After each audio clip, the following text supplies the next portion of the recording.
അമ്മേ പരിശുദ്ധമേ, അമ്മേ പരിശുദ്ധമേ, ദൈവമാതാവേ, കൃപാസനത്തിലൂടെ ഞങ്ങൾക്കും ഞങ്ങളുടെ ദേശത്തിനും അമ്മ മധ്യസ്ഥം തേടി തന്ന എല്ലാ അനുഗ്രഹങ്ങൾക്കും കൃപകൾക്കും ഞങ്ങളിപ്പോൾ ഹൃദയം നിറഞ്ഞ നന്ദി പറയുന്നു. അമ്മേ പരിശുദ്ധമേ, അമ്മേ പരിശുദ്ധമേ, ദൈവമാതാവേ, 2004 ഡിസംബർ 7-ാം തീയതി ഉച്ചകഴിഞ്ഞ് 2:30 കൃപാസനത്തിൽ സംഭവിച്ച അമ്മയുടെ പ്രത്യക്ഷപ്പെടലിനെ കുറിച്ച് തിരുസഭയ്ക്ക് സമർപ്പിച്ചിരിക്കുന്ന പഠനരേഖകളുടെ മേൽ സഭാത്മകമായ പഠനം ആരംഭിക്കുവാൻ ഞങ്ങൾ പ്രാർത്ഥിക്കുന്നു.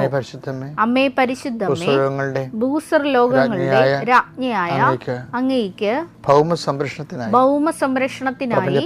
പ്രപഞ്ച പ്രകൃതിയെ തന്നെ തിരുസഭ പ്രതിഷ്ഠിക്കുവാൻ ഈ പ്രത്യക്ഷീകരണം വഴി ഇടയാക്കണമേ. പരിശുദ്ധമേ, ജപമാല മാതാവേ, സകല കൃപാസനം പ്രാർത്ഥനകളോടും ചേർത്ത് ഞങ്ങളിപ്പോൾ പ്രാർത്ഥിക്കുന്ന ഈ കുടുംബത്തിന്റെ പ്രത്യേക നിയോഗം പറമക്കളെ.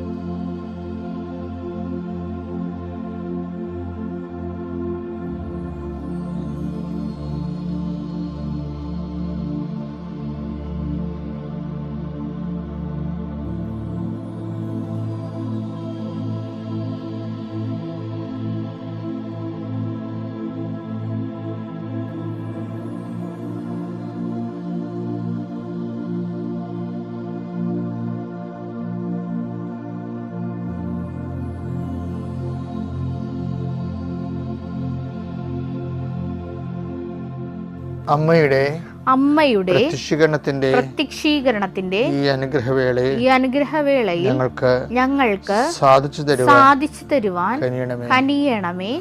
ആമേൻ. വിശ്വാസ പ്രമാണം. സർവശക്തനായ പിതാവും ആകാശത്തിന്റെയും ഭൂമിയുടെയും സൃഷ്ടാവുമായ ദൈവത്തിൽ ഞാൻ വിശ്വസിക്കുന്നു. അവിടുത്തെ ഏകപുത്രനും ഞങ്ങളുടെ കർത്താവുമായ ഈശോമിശിഹായിലും ഞാൻ വിശ്വസിക്കുന്നു.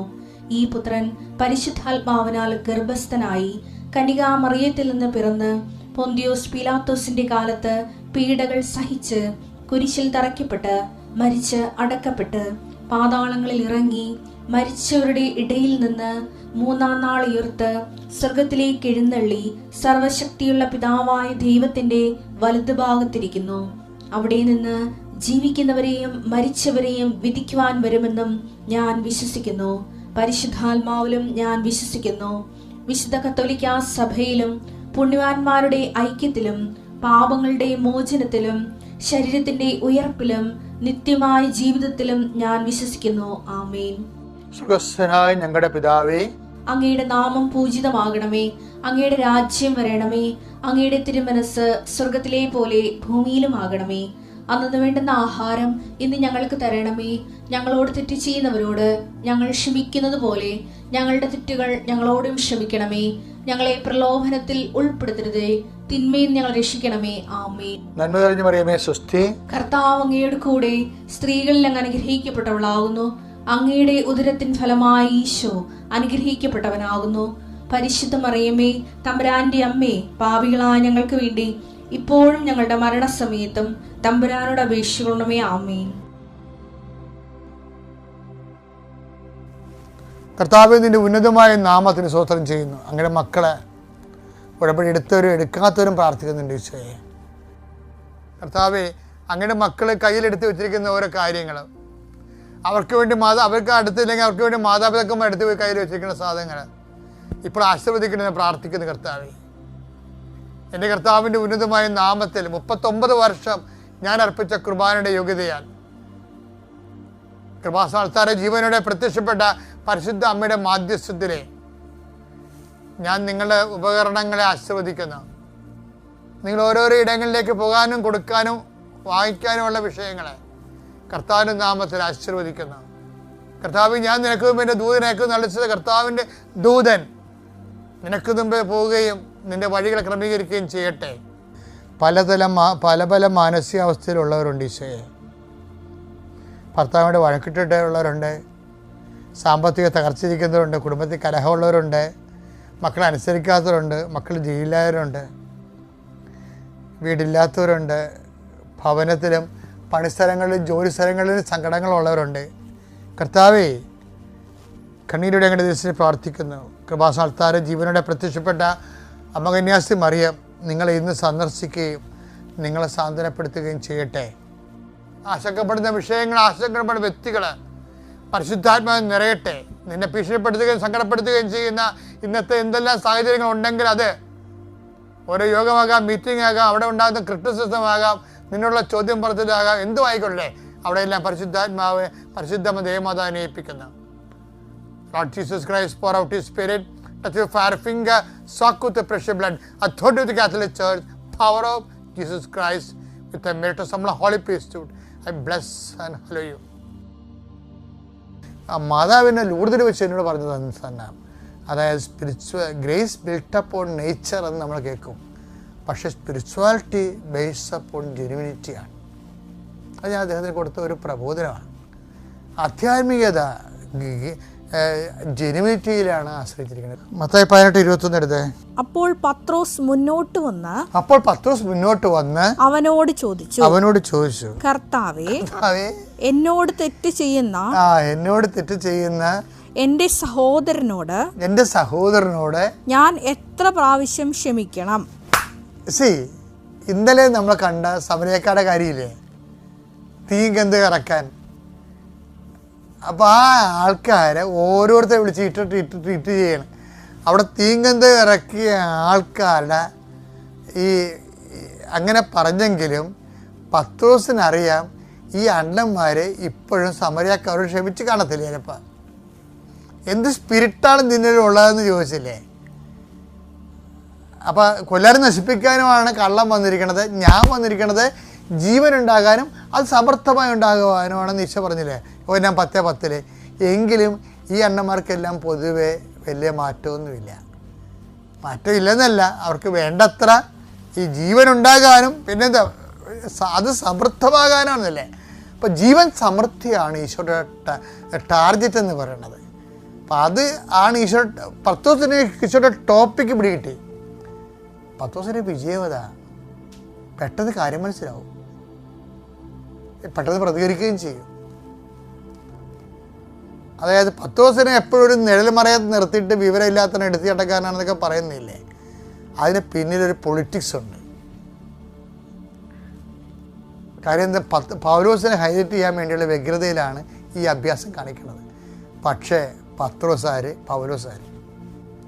പത്രോസല്ലേ കർത്താവിൻ്റെ വചനങ്ങളെ കേൾക്കുകയും ആദ്യമായിട്ട് അതിനോട് റെസ്പോണ്ട് ചെയ്യുകയും അതിൻ്റെ അന്തർധാരകളെ അടിയൊഴുക്കുകയും വൈജ്ഞാനികമായിട്ട് ആവശ്യിക്കുകയും ചെയ്തിട്ടുള്ള ആ ഒരു ആത്മീയ ശിശുവില്ലേ, ആത്മീയ ശിശുവിൻ്റെ എടുത്താട്ടം മാത്രമേ പത്രോസിനുള്ളൂ. ശരിക്കും പറഞ്ഞാൽ പത്രോസ് ചോദിക്കണത് എന്താ വെച്ച് കഴിഞ്ഞാൽ, കർത്താവ് നീ ജീവൻ സമൃദ്ധിയായി ഉണ്ടാകാനെന്നൊക്കെ പറയുന്നുണ്ടെങ്കിൽ ഈ അണ്ണന്മാർ പലരും ഇപ്പോഴും ക്ഷമിച്ചിട്ടൊന്നുമില്ല. സത്യം പറഞ്ഞാൽ എത്ര പ്രാവശ്യം ക്ഷമിക്കണം? ഈ ഡയബോളിക് ക്ഷമിക്കാത്ത വൈരാഗ്യ ബുദ്ധിയുള്ള ഡയബോളിക് പേഴ്സണാലിറ്റി നാഗവല്ലി ഇപ്പോഴും ഇവന്മാരുടെ ഉള്ളിലൊക്കെ ഉണ്ട്. അതിനാണ് ഇച്ചിരി ചോദിക്കണത്. എത്ര എടുത്തേ. അപ്പോൾ പത്രോസ് മുന്നോട്ട് വന്ന് അവനോട് ചോദിച്ചു, അതെ, കർത്താവേ, എന്നോട് തെറ്റ് ചെയ്യുന്ന എന്റെ സഹോദരനോട് ഞാൻ എത്ര പ്രാവശ്യം ക്ഷമിക്കണം? 7 പ്രാവശ്യമോ? യേശു അരുൾ ചെയ്തു, 7 70 പ്രാവശ്യം എന്ന് ഞാൻ നിന്നോട് പറയുന്നു. 70 പ്രാവശ്യം എന്ന് പറയുമ്പോൾ അത്രയും നമ്മൾ ബലഹീനമാകുകയാണ്. എന്തിനാണ്? മനുഷ്യൻ്റെ ശക്തി ഓൺ ഔട്ട് ആകുകയാണ് അവിടെ. V declare that we R helpless and weakness in the name of Jesus. നമ്മളിപ്പോൾ യാബയായിട്ട് മാറുന്നു. സെർവൻ്റ് ഓഫ് ഗോഡ്, ഒരു പ്രയോജനമില്ലാത്ത ദാസൻ, കടമ നിർവഹിക്കുക മാത്രമേ ചെയ്തിട്ടുള്ളൂ. എന്നോട് പറഞ്ഞു 7 പ്രാവശ്യം ക്ഷമിക്കാൻ. എന്നോട് പറഞ്ഞു അവൻ 70 പ്രാവശ്യം ക്ഷമിക്കാൻ. ഞാൻ ബലഹീനനായി, ക്ഷമിച്ചിരിക്കുന്നു. അവൻ പറയണ പോലെ ചെയ്യുക. അതാണ് ഉടമ്പടി. ആ ഉടമ്പടിയിലെ പ്രോസസ്സിലേക്ക് വരുമ്പോൾ എന്താ സംഭവിക്കണത്? എന്തെന്നാൽ ബലഹീനതയിലാണ്. കണ്ട, 70ാമത്തെ പ്രാവശ്യം ക്ഷമിക്കുമ്പോൾ 70 പ്രാവശ്യം നിത്യമായി ക്ഷമിക്കുമ്പോൾ നമ്മൾ വി ആർ ഗെറ്റിംഗ് വീക്ക് നമ്മൾ ബലഹീനമായി. അപ്പോൾ എന്ത് സംഭവിക്കും? അപ്പോൾ സമാന്തരമായി സംഭവിക്കുന്ന ഒരു കാര്യമുണ്ട്. എന്താണത്? 2 കൊറിന്തോസ് 12:9. എന്തെന്നാൽ ബലഹീനതയിലാണ് ദൈവത്തിൻ്റെ ശക്തി, ദാറ്റ് മീൻസ് കൃപ പ്രവർത്തിക്കുന്നത്. എൻ്റെ പേര് ഷൈനി സ്റ്റീഫൻ. ഞാൻ താമരക്കാട് ഇടവകയിൽ നിന്ന് വരുന്നു. പരിശുദ്ധമായ ആൾത്താരയിൽ 2ാമത് പ്രാവശ്യമാണ് ഞാനിവിടെ സാക്ഷ്യം പറയാൻ വന്നിരിക്കുന്നത്. 2022 നവംബർ 22-ാം തീയതിയാണ് ആദ്യമായി ഞാൻ ഉടമ്പടി എടുത്തത്. ഇതെൻ്റെ 9ാമത്തെ പ്രാവശ്യമാണ് ഈ പ്രാവശ്യം ഞാൻ പുതുക്കിയിരിക്കുന്നത്. പരിശുദ്ധ അമ്മ വഴി എനിക്ക് ധാരാളമായി നൽകിയ അനുഗ്രഹങ്ങളിൽ ചിലത് മാത്രമാണ് ഞാൻ നിങ്ങളുടെ മുമ്പിൽ പറയുന്നത്. എൻ്റെ മകൻ UK 2020 മുതൽ അവൻ UK വർക്ക് വിസയിൽ ജോലി ചെയ്യുകയായിരുന്നു. പെട്ടെന്നൊരു സാഹചര്യത്തിൽ അവൻ്റെ അതല്ലാത്ത കാരണത്താൽ അവൻ്റെ വിസ നഷ്ടപ്പെടുകയും അവന് വളരെ ബുദ്ധിമുട്ടുണ്ടാകുകയും ചെയ്തു. അപ്പോൾ അവൻ എപ്പോഴും വിളിച്ച് എന്നോട് പറയുമായിരുന്നു, അമ്മ ഞാൻ തിരിച്ചു പോരും, അവന് അതിനകത്ത് ജോലി ചെയ്യാൻ സാധിക്കുന്നില്ല, ജോലി ചെയ്യാൻ തടസ്സമാണെന്ന് പറഞ്ഞു. എന്തായാലും മാതാവിനോട് ഞാൻ കരഞ്ഞു പ്രാർത്ഥിച്ചു, അമ്മേ മാതാവേ, അമ്മ അവനെ അവിടെ തന്നെ പിടിച്ചു നിർത്തണമേ. അതിൻ്റെ ഫലമായിട്ട് അവന് നല്ലൊരു ജോലി ലഭിച്ച് അവനതിൽ ഒരു കുഴപ്പവും കൂടാതെ ഇന്ന് അവർ 2 പേരും അവിടെ ജോലി ചെയ്യുന്നു. അതിന് ഞാൻ ഡേറ്റ് ഇട്ട് പ്രാർത്ഥിച്ചായിരുന്നു. അമ്മ മാതാവ് ഏപ്രിൽ 17-ാം തീയതി ഞങ്ങളുടെ വെഡ്ഡിങ് ആനിവേഴ്സറിയുടെ അന്ന് മാതാവ് അവന് വിസ ലഭിക്കണമെന്ന് ഞാൻ ഡേറ്റ് ഇട്ട് പ്രാർത്ഥിച്ചു. അതിൻ്റെ ഫലമായി അന്ന് തന്നെ ഞങ്ങൾ പള്ളിയിൽ കഴിഞ്ഞ് വന്നു കഴിഞ്ഞപ്പോൾ അവർ വിളിച്ചു പറഞ്ഞു. ആ ദിവസം തന്നെ എൻ്റെ മകനും വിസ കിട്ടുകയും അവർക്കിന്ന് സന്തോഷത്തോടെ അവിടെ ഇരിക്കുകയാണ്. ഒരു കുഴപ്പം കൂടാതെ ഇന്ന് അവനവിടെ ഒരു ബസ് ഡ്രൈവറായിട്ടാണ് ഇപ്പോൾ അവിടെ വർക്ക് ചെയ്യുന്നത്. അവിടെ ബസ് ഡ്രൈവറായിട്ട് ജോലി ചെയ്യുന്നതിന് വളരെയേറെ തടസ്സങ്ങളാണ്. ഒത്തിരി 6 ഇൻ്റർവ്യൂ, 6 ടെസ്റ്റ്. ഓരോ സമയത്തും അവൻ എന്നോട് വിളിച്ചു പറയും, അമ്മേ ഇന്ന് ടെസ്റ്റാണ്, ഇന്ന് ഇൻ്റർവ്യൂ ആണ്. അപ്പം ഞാൻ ഉടമ്പടി വസ്തുക്കൾ അവൻ്റെ കയ്യിൽ കൊടുത്തു വിട്ടിട്ടുണ്ടായിരുന്നു. അവൻ അവിടെ ഉപ്പ് വിതറി തൈലം തൂത്തുപോയി പ്രാർത്ഥിക്കും. നിസ്സാര കാരണങ്ങൾ പോലും അവരെ റിജക്റ്റാക്കി വിടും. എന്തായാലും അമ്മ മാതാവ് അവനെ തിരഞ്ഞെടുത്തു. അവൻ ആ ഇൻ്റർവ്യൂ എല്ലാം പാസ്സായി, ടെസ്റ്റും ഒരു കുഴപ്പവും കൂടാതെ പാസ്സായിട്ടാണ് ഇന്ന് അവിടെ ബസ് ഓടിക്കുന്നത്. എൻ്റെ 2ാമത്തെ സാക്ഷ്യം, വർഷങ്ങളായി ഞങ്ങളുടെ ജീവിതമാർഗമായിട്ട് ഞങ്ങൾക്കൊരു കട തുടങ്ങുവാനായിട്ടാണ് ഞങ്ങൾ ആഗ്രഹിച്ചത്. ഒത്തിരി തടസ്സങ്ങളായിരുന്നു ആ കട തുടങ്ങുവാൻ വേണ്ടിയിട്ട്. ചെറിയ തോതിൽ ഞങ്ങളെക്കൊണ്ട് സാധിക്കുകയില്ലായിരുന്നു. എന്തായാലും ഒരു ഇതുമില്ലാതെ പെട്ടെന്ന് തന്നെ ഞങ്ങൾക്ക് ഒരു കട ഞങ്ങളുടെ വീടിൻ്റെ അടുത്ത് തന്നെ, ഏറെ ദൂരമില്ല, 2 കിലോമീറ്റർ അകലെ മാത്രമായിട്ട് ചെറിയൊരു കട, ഒരു ബേക്കറി തുടങ്ങാൻ സാധിച്ചു. ഇന്ന് അവിടെ ഞങ്ങൾക്ക് ബേക്കറിയും പലചരക്കും എല്ലാ സ്റ്റേഷനറി എല്ലാം കൂടി ആയിട്ട് നല്ല രീതിയിൽ അമ്മ മാതാവ് അത് മുൻപോട്ട് പോകുന്നു. അതുപോലെ തന്നെ എൻ്റെ മകള്, ഞാൻ കടയിൽ പോകുമ്പോൾ ഇവൾക്ക് SLC പരീക്ഷയുടെ സമയമായിരുന്നു. ആ സമയത്ത് ഇവൾ പഠിക്കാൻ ഉഴപ്പിയിരിക്കുകയാണ്. അപ്പം ഞാൻ രാവിലെ കടയിൽ പോകും, വൈകുന്നേരമാണ് ഞാൻ കടയിൽ നിന്ന് വരുന്നത്. അപ്പോൾ പോകുന്ന സമയത്ത് ഞാൻ അമ്മയോട് പറയും, എൻ്റെ അമ്മ ഞാൻ പോകുവാണ്, എനിക്ക് എൻ്റെ കൊച്ചുങ്ങളെ പഠിപ്പിക്കാൻ സമയമില്ല, അമ്മ തന്നെ ഇവളുടെ കാര്യം നോക്കണം, ഇവളിരുന്ന് പഠിക്കാൻ അമ്മ തന്നെ അവളെ ഒരുക്കണം. എന്തായാലും പരീക്ഷയ്ക്ക് അവൾക്ക് ബുദ്ധിമുട്ടായിരുന്നു. പരീക്ഷയുടെ റിസൾട്ട് വന്നപ്പോൾ 7 A+ഉം 2 Aയും 1 B+ നൽകി എൻ്റെ ദൈവമാതാവ് അവളെ അനുഗ്രഹിച്ചു. പിന്നെ വർഷങ്ങളായി ഞങ്ങൾ 5 സഹോദരങ്ങൾ ഒന്നിച്ചു കൂടിയാണ് ഞങ്ങൾ ഇവിടെ പെസഹ വ്യാഴാഴ്ച അപ്പം മുറിക്കുന്നത്. ഒരു ചെറിയ കാരണത്താൽ ഒരു സഹോദരൻ അതിൽ പങ്കെടുക്കാതിരുന്നു. അപ്പോൾ ഓരോ വർഷവും പോകുമ്പോൾ മാതാവേ ഈ പ്രശ്നമൊന്ന് പരിഹരിച്ച് ഞങ്ങൾക്ക് എല്ലാവർക്കും കൂടി ഒന്നിച്ചൊന്ന് അപ്പം മുറിക്കാനായിട്ട് അമ്മ തന്നെ അതിൽ ഇടപെടണമെന്ന് ഞാൻ പ്രത്യേകം പ്രാർത്ഥിച്ചു. അതിൻ്റെ ഫലമായിട്ട് കഴിഞ്ഞ വർഷത്തെ പെസഹ വ്യാഴാഴ്ച ഞങ്ങളെല്ലാവരും സന്തോഷത്തോടെ ഒന്നിച്ച് അപ്പം മുറിക്കാൻ ആചരിക്കുകയും ചെയ്തു. പിന്നെ ഒത്തിരി അനുഗ്രഹങ്ങൾ എനിക്ക് മാതാവ് തന്നു. ഈ കഴിഞ്ഞ സെപ്റ്റംബർ 15-ാം തീയതി എൻ്റെ മകന് വണ്ടി ഓടിക്കുന്ന സമയത്ത് അവന് ശക്തമായ കാലിൽ ഭയങ്കര വേദനയായിരുന്നു. ആ വേദന വന്നിട്ട് അവന് കാല് കുത്തുവാൻ പോലും സാധിക്കുന്നില്ല. അവന് എപ്പോഴും എന്നെ വിളിച്ച് കട്ടിലേ കിടന്നുകൊണ്ടാണ് വിളിക്കുന്നത്, ഭയങ്കര വേദനയാണ്. ബസ് ഓടിക്കാൻ പോയിട്ട് അവൻ അവിടെ നിന്ന് തിരിച്ച് വിളിച്ചു പറഞ്ഞു, എനിക്കൊണ്ട് ഓടിക്കാൻ പറ്റുന്നില്ല, എൻ്റെ കാലിന് നട്ടലിൻ്റെ അവിടെ നിന്ന് വേദനയാണ് ഇറങ്ങുന്നത്. എല്ലാവർക്കും അറിയാം UK നമ്മൾക്കൊരു ഡോക്ടറെ കാണുവാനായിട്ട് സാധിക്കുകയില്ല. പക്ഷേ അവനെ പെട്ടെന്ന് അവിടെ പോയി കണ്ടു. അവർ പറഞ്ഞു MRI എടുക്കണമെങ്കിൽ 6 മാസം കഴിയും. അവന് വേദനയിട്ട് സഹിക്കത്തുമില്ല. കഴിഞ്ഞ സെപ്റ്റംബർ 23 ആരാധനയുടെ സമയത്ത് എന്നോട് വിളിച്ചു പറഞ്ഞു, അമ്മ ഞങ്ങളെ ആംബുലൻസിൽ ഞങ്ങൾ ആശുപത്രിയിലേക്ക് പോവുകയാണ്, അമ്മ പ്രത്യേകം പ്രാർത്ഥിക്കണമെന്ന്. ഞാൻ കടയിൽ നിന്ന് അപ്പോൾ 5 മണിയായപ്പോൾ ഞാൻ കടയിൽ നിന്ന് വേഗം വീട്ടിലേക്ക് പോയി. ടി വിയിൽ ഉടമ്പടി ആരാധനയിൽ പങ്കെടുത്തു. 2 നീലത്തിരയും പച്ചത്തിരയും കത്തിച്ചു വെച്ചാണ് ഞാൻ ആരാധനയിൽ പങ്കെടുത്തത്. എൻ്റെ അമ്മേ, വേറെ ആരുമില്ല ഞങ്ങൾക്ക്. അമ്മേ സഞ്ചാരി മാതാവേ, അങ്ങേ എന്നവനെ സുഖപ്പെടുത്തണമേ, അല്ലാതെ ഇവിടെ ഒന്നും ഞങ്ങൾക്കൊന്നും ചെയ്യാൻ സാധിക്കില്ല. അമ്മയും തിരുക്കുമാരനും കൂടി എൻ്റെ കുഞ്ഞിനെ സുഖപ്പെടുത്തണമേ എന്ന് ഞാൻ കരഞ്ഞു പ്രാർത്ഥിച്ചു. അന്ന് ആദ്യമായിട്ടാണ് ഞാൻ ഇത്രയും നാളും ഈ ഉടമ്പടി ആരാധന കൂടിയിരുന്നത്. ഉടമ്പടി ആരാധന എല്ലാ പ്രാവശ്യം കൂടും, പക്ഷേ ഇടയ്ക്കിടയ്ക്ക് കൂടും, കടയിലായിരിക്കും. അപ്പം ഞാൻ ചെവിയിൽ ഇതൊക്കെ വെച്ചാണ് കൂടിക്കൊണ്ടിരുന്നത്. അന്ന് ആദ്യമായിട്ട് ഞാൻ കരഞ്ഞ് ആ മുഴുവൻ സമയം 2.5 മണിക്കൂറും മാതാവിൻ്റെ മുമ്പിൽ കരഞ്ഞ് പ്രാർത്ഥിച്ച്.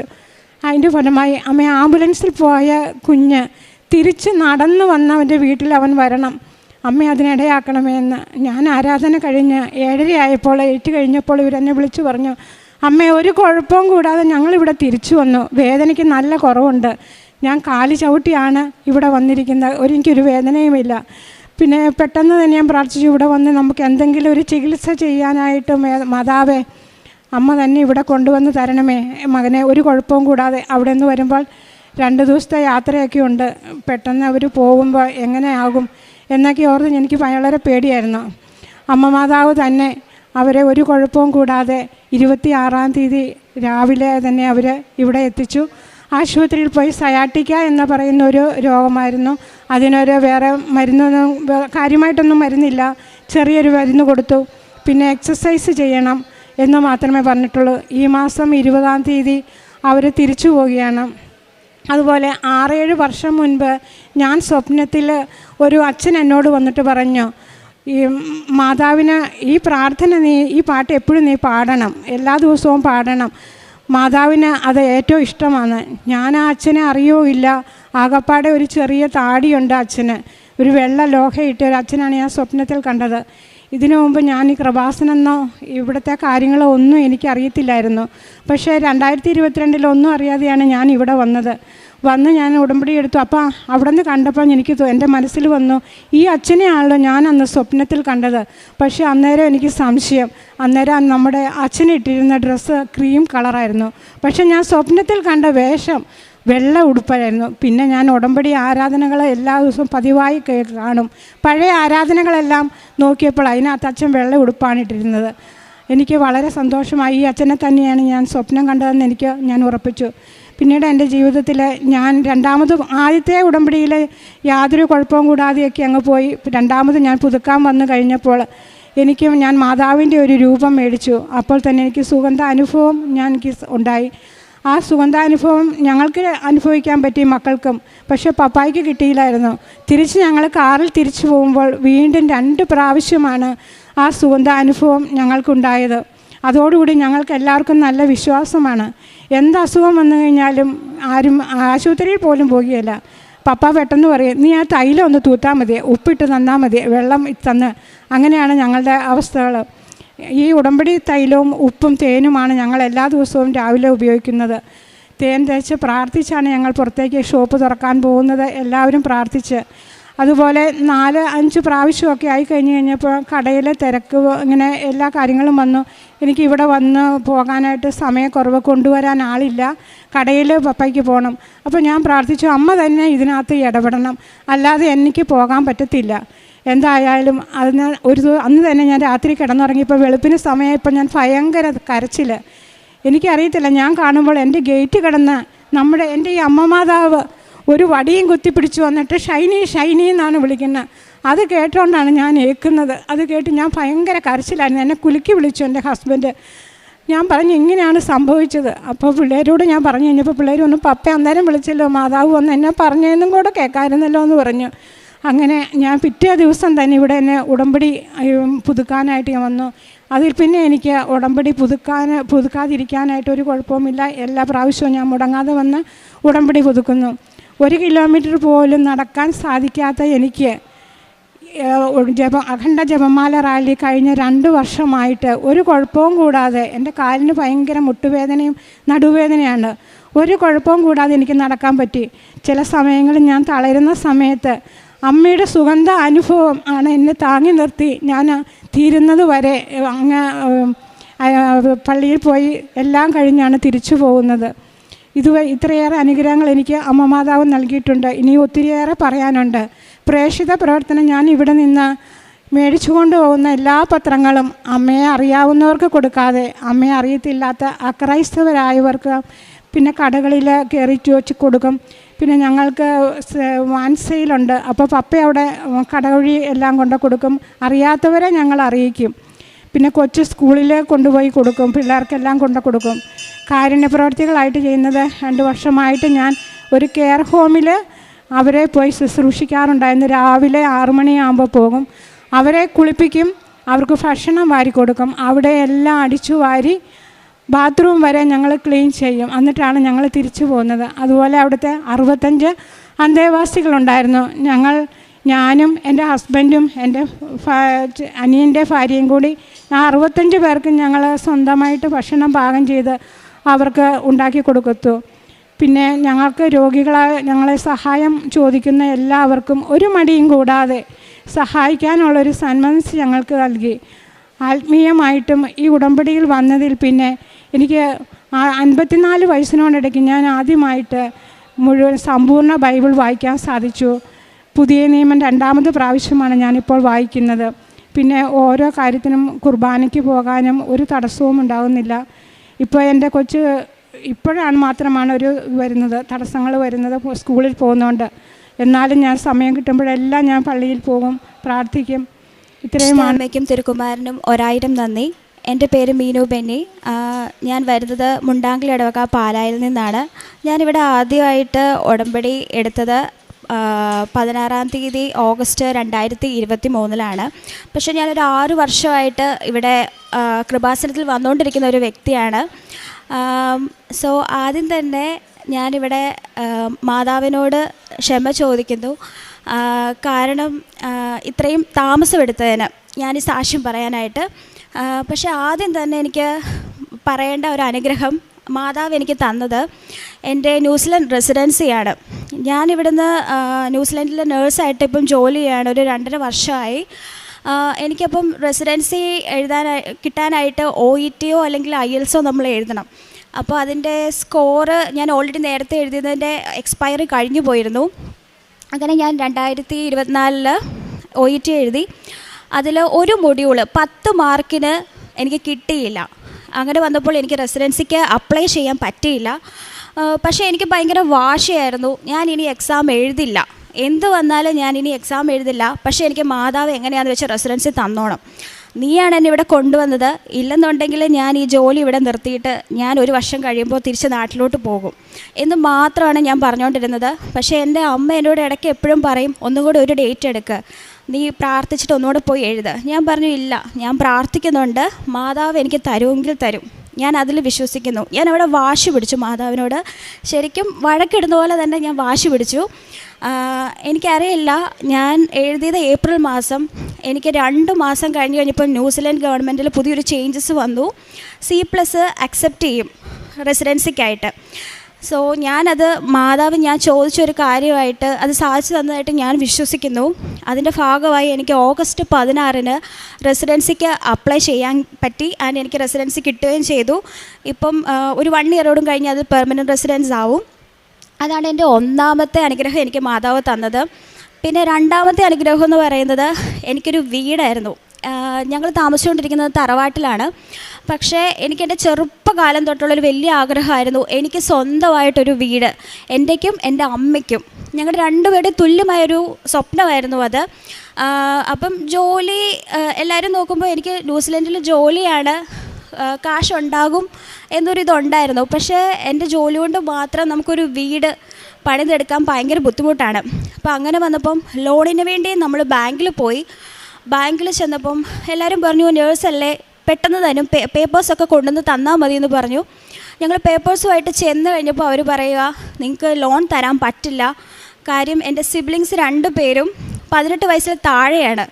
അപ്പോൾ അവർ വലുതായി പ്രായപൂർത്തിയായി കഴിയുമ്പോൾ അവർ വന്ന് പറയുക, ചേച്ചിയുടെ സ്ഥലത്ത് എനിക്കും അവകാശമുണ്ട് എന്ന് പറഞ്ഞു കഴിഞ്ഞാൽ ബാങ്കുകാർക്കത് പ്രശ്നമാവും, അതുകൊണ്ട് ലോൺ തരാൻ പറ്റില്ല എന്നാണ് അവർ ആദ്യം പറഞ്ഞത്. അതിനുശേഷം അവർ പറഞ്ഞു, കോടതിയിൽ നിന്നൊരു പേപ്പർ കൊണ്ടുവരുവാണെങ്കിൽ നമുക്ക് പിന്നെ നോക്കാമെന്ന് പറഞ്ഞു. അങ്ങനെ കോടതിയിൽ ഞങ്ങൾ കേസിനായിട്ട് പോയി. അവിടെ ചെന്ന് കഴിഞ്ഞപ്പോൾ അവർ പറഞ്ഞു ഒരു 6 വർഷം എടുക്കും ഈ കാര്യത്തിന് വേണ്ടി. പക്ഷേ എൻ്റെ അമ്മ പറഞ്ഞു, മനുഷ്യർക്ക് അസാധ്യമായത് ദൈവത്തിന് സാധ്യമാണ് എന്നൊറ്റൊരു വാക്ക് എൻ്റെ അമ്മ പറഞ്ഞുകൊണ്ടിരുന്നു. അത് 6 മാസം പോലും എടുക്കാതെ തന്നെ കോടതിയിൽ നിന്ന് ഞങ്ങൾക്ക് വേണ്ട പേപ്പേഴ്സ് കിട്ടി. അപ്പം ഞാൻ ഓർത്തു, ഓക്കെ, ഇവിടം കൊണ്ട് കഴിഞ്ഞു, ഇനി വീട് പണി കാര്യമായിട്ട് നടക്കും. പക്ഷേ ഈ സമയം കൊണ്ട് ഞാൻ വീടിൻ്റെ വാർക്ക വരെ കംപ്ലീറ്റ് ചെയ്ത് വെച്ചിരുന്നു. പക്ഷേ ബാക്കി കാശില്ലാത്തതിൻ്റെ ഭാഗമായിട്ട് ഇങ്ങനെ കാട് പിടിച്ച് കിടക്കുമായിരുന്നു വീട് മുഴുവനും. കണ്ടു കഴിഞ്ഞാൽ നമുക്ക് ഒട്ടും ഇഷ്ടമാവത്തില്ലാത്ത രീതിയിൽ ഭയങ്കര പായലൊക്കെ കയറി കിടക്കുമായിരുന്നു ആ വീട്. അതിനുശേഷം ഈ പേപ്പേഴ്സുമായിട്ട് നമ്മൾ അവിടെ ചെന്ന് കഴിഞ്ഞപ്പോൾ പറയുക, അത് നമുക്ക് അക്സെപ്റ്റ് ചെയ്യാൻ പറ്റില്ല, ബാങ്കുകാർ അങ്ങനെയാണ് നമ്മളോട് പറയുന്നത്. അപ്പോൾ അങ്ങനെ വന്നു കഴിഞ്ഞപ്പം മമ്മ വീടിൻ്റെ കട്ടിലപ്പടിയിൽ ഇവിടുത്തെ മാതാവിൻ്റെ രൂപം കൊണ്ടുപോയി വെച്ചു. പിന്നെ വെഞ്ചരിച്ച ഉപ്പ് കൊണ്ടുപോയി വിതറുന്നുണ്ടായിരുന്നു. ഓരോ ബാങ്കുകളിൽ കയറി ഇറങ്ങുമ്പോഴും ഈ വെഞ്ചരിച്ച ഉപ്പ് വിശ്വാസപ്രമാണം ചൊല്ലിയാണ് അമ്മ ഓരോ ബാങ്കുകളിലും കയറി ഓരോ ഉദ്യോഗസ്ഥരോട് സംസാരിച്ചുകൊണ്ടിരുന്നത്. അത് കഴിഞ്ഞ് ഞാൻ സെപ്റ്റംബറിൽ നാട്ടിലേക്ക് വരാനിരിക്കുവാണ്, കയറി താമസം നടത്തണമെന്ന് പറഞ്ഞുകൊണ്ട്. പക്ഷേ കയ്യിൽ ക്യാഷില്ല. ഇനി നമുക്കൊരു 45-50 ലക്ഷം രൂപയോളം വേണം. പക്ഷേ ഇനി എന്ത് ചെയ്യണമെന്ന് അറിയത്തില്ലായിരുന്നു. 1.5 മാസം നിൽക്കുമ്പോൾ അമ്മ എന്നോട് പറയും, ഒരു ബാങ്കുകാരും തരുന്നില്ല, നമുക്ക് 1 വർഷം കഴിഞ്ഞിട്ട് കയറി താമസം നോക്കാം, ഈ വർഷം നമുക്ക് വേണ്ട എന്ന് പറഞ്ഞ് അമ്മ അവിടെ ഒരു തളർന്ന രീതിയിലെത്തി. പക്ഷെ ഞാൻ തോറ്റു കൊടുക്കാൻ അവിടെയും റെഡി അല്ലായിരുന്നു. ഞാൻ മാതാവിനോടും അമ്മയോടും പറഞ്ഞു, എനിക്കിത് നടത്തിയേ പറ്റുള്ളൂ, ഇതെൻ്റെ സ്വപ്നമാണ്, എനിക്കിവിടെ തോറ്റു കൊടുക്കാൻ പറ്റില്ല, നീ എന്നെ ജയിപ്പിച്ചേ പറ്റൂ എന്നുള്ള ഒറ്റൊരു ഭാഷയിൽ എന്നും പ്രാർത്ഥിച്ചുകൊണ്ടിരുന്നു. പക്ഷേ ഞാൻ ഉടമ്പടി എടുത്തിട്ട് 2 വർഷമായി. ഞാൻ ഇതുവരെ ഉടമ്പടി എത്ര തിരക്ക് വന്നാലും എന്ത് വന്നാലും ശരി, ഞാൻ ഉടമ്പടി പ്രാർത്ഥന മുടക്കാറില്ലായിരുന്നു, ഒരിക്കലും ഞാൻ മുടക്കിയിട്ടില്ല. എത്ര വലിയ അമ്മയോട് പിണങ്ങിയിരിക്കുക, പക്ഷെ കൊന്തയും ഉടമ്പടി പ്രാർത്ഥനയും ഞാൻ മുറുകെ പിടിച്ച് ഞാൻ പ്രാർത്ഥന ചൊല്ലിക്കൊണ്ടിരുന്നു. എൻ്റെ അമ്മ ഇതിൻ്റെ ഇടയ്ക്ക് വന്ന് ഇവിടെ ഉടമ്പടി പുതുക്കി. അതിനുശേഷം ഒരു ബാങ്കുകാർ ഞങ്ങളോട് പറഞ്ഞു, കൊച്ചിന് ജോലിയുണ്ടല്ലോ, ഞങ്ങൾക്ക് ബാക്കിയൊന്നും ഒരു പ്രശ്നമല്ല, ഞങ്ങൾ ലോൺ തരാം. അങ്ങനെ ഞങ്ങൾക്ക് ലോൺ പാസ്സായി. 1.5 മാസം കൊണ്ട് എൻ്റെ വീട് കംപ്ലീറ്റായി. അതും അമ്മ പറഞ്ഞു, പണിക്കാർ നമുക്ക് എല്ലാവരും ഇടയ്ക്ക് വെച്ച് വഴക്കുണ്ടാക്കി പോവുകയൊക്കെ ചെയ്തു ഇത്രയും ഡിലേ വന്നപ്പോൾ. പക്ഷേ ഈ 1.5 മാസം കൊണ്ട് എനിക്കറിയില്ല, മാതാവ് തന്നെ ഓരോരുത്തരെ കൊണ്ടുവന്ന് തന്നു. ഏറ്റവും മികച്ച രീതിയിൽ എൻ്റെ വീട് കംപ്ലീറ്റായി. ഇന്ന് അതുമല്ല, ഞാൻ അമ്മയോട് പറയുന്നു, അമ്മ ആ വീട് മാതാവിൻ്റെയാണ്. മമ്മയെ അത് തന്നെ പറയായിരുന്നു. ആ വീടിൻ്റെ ഓരോ ചുമര് തൊട്ട് ഓരോ കാര്യങ്ങളും ഡിസൈൻ ചെയ്തിരിക്കുന്നത് അമ്മ മാതാവാണ്. ഞങ്ങളുടെ ഒരു ഇഷ്ടങ്ങളും അല്ല അതിൽ വന്നിരിക്കുന്നത്. കാര്യം ഞാൻ പറഞ്ഞ കളറോ അതൊന്നുമല്ല വീടിന്. പക്ഷേ ആ വീട്ടിൽ പുറത്തുകൂടെ ഒരാൾ പോയി കഴിഞ്ഞാൽ അവർ തല തിരിച്ച് നോക്കിയിരിക്കും. അത്രയും നല്ല രീതിയിൽ ആ വീട് അമ്മ മാതാവാണ് എനിക്ക് പണിത് തന്നിരിക്കുന്നത്. അതുകൊണ്ട് ശരിക്കും പറഞ്ഞു കഴിഞ്ഞാൽ not by merit but by grace. ആ വീടിൻ്റെ പേര് പോലും ഞാൻ ഗ്രേസ് എന്നാണ് അതുകൊണ്ട് ഇട്ടിരിക്കുന്നത്. അമ്മ മാതാവിൻ്റെ സമ്മാനമാണ് എൻ്റെ വീട്. പിന്നെ വേറെ പറയാനുള്ളത്, ഇതിൽ കൂടുതൽ ഒത്തിരി അനുഗ്രഹങ്ങൾ മാതാവ് ഞങ്ങൾക്ക് തന്നിട്ടുണ്ട്. ചെറുതും വലുതുമായിട്ടാണെങ്കിലും എൻ്റെ ജോലിയിലാണെങ്കിലും എനിക്ക് ഒത്തിരി അനുഗ്രഹങ്ങൾ തന്നു. ഞാൻ വളരെ പേടിച്ച് വിറച്ച് പോയി ഡ്യൂട്ടിക്ക് പോകുന്നൊരു വ്യക്തിയായിരുന്നു. പക്ഷേ കൊന്ത ചൊല്ലി പോയി കഴിഞ്ഞാൽ എനിക്കറിയത്തില്ല, മാതാവ് എൻ്റെ കൂടെയുള്ള രീതിയിലാണ്, മാതാവ് എന്നെ കയ്യിൽ കൊണ്ടു നടക്കുന്ന രീതിയിലാണ് എനിക്ക് എപ്പോഴും ഫീലായിട്ടുള്ളത്. എന്നെ ആരെങ്കിലും ടേക്ക് കെയർ ചെയ്യാൻ കാണും. അമ്മ മാതാവിന് 1000 നന്ദി. പിന്നെ പ്രേക്ഷിത പ്രവർത്തനത്തിൻ്റെ ഭാഗമായിട്ട് ഞങ്ങൾ പാവപ്പെട്ടവരെ, അതായത് ഫിനാൻഷ്യലി ആവശ്യമുള്ളവരെ നമ്മൾ സഹായിച്ചിട്ടുണ്ട്. പിന്നെ ക്യാൻസർ രോഗികളെ അവരുടെ ട്രീറ്റ്മെൻറ്റിനും അങ്ങനെയുള്ള കാര്യങ്ങൾക്കും, പിന്നെ ഹെയർ ഡൊണേഷൻ, അതൊക്കെയാണ് മെയിനായിട്ടും കാരുണ്യപ്രവർത്തികളായിട്ട് ഞങ്ങൾ ചെയ്തിരിക്കുന്നത്. പിന്നെ പറ്റുന്ന അത്രയും എല്ലാ ഞായറാഴ്ചയും പള്ളിയിൽ ഞായറാഴ്ച കുർബാനയിൽ പങ്കെടുക്കുവാൻ എനിക്ക് സാധിച്ചിരുന്നുണ്ട്. പിന്നെ ഞാൻ ന്യൂസിലൻഡിലായതുകൊണ്ട് എനിക്ക് പത്രവിതരണം സാധിക്കാറില്ല.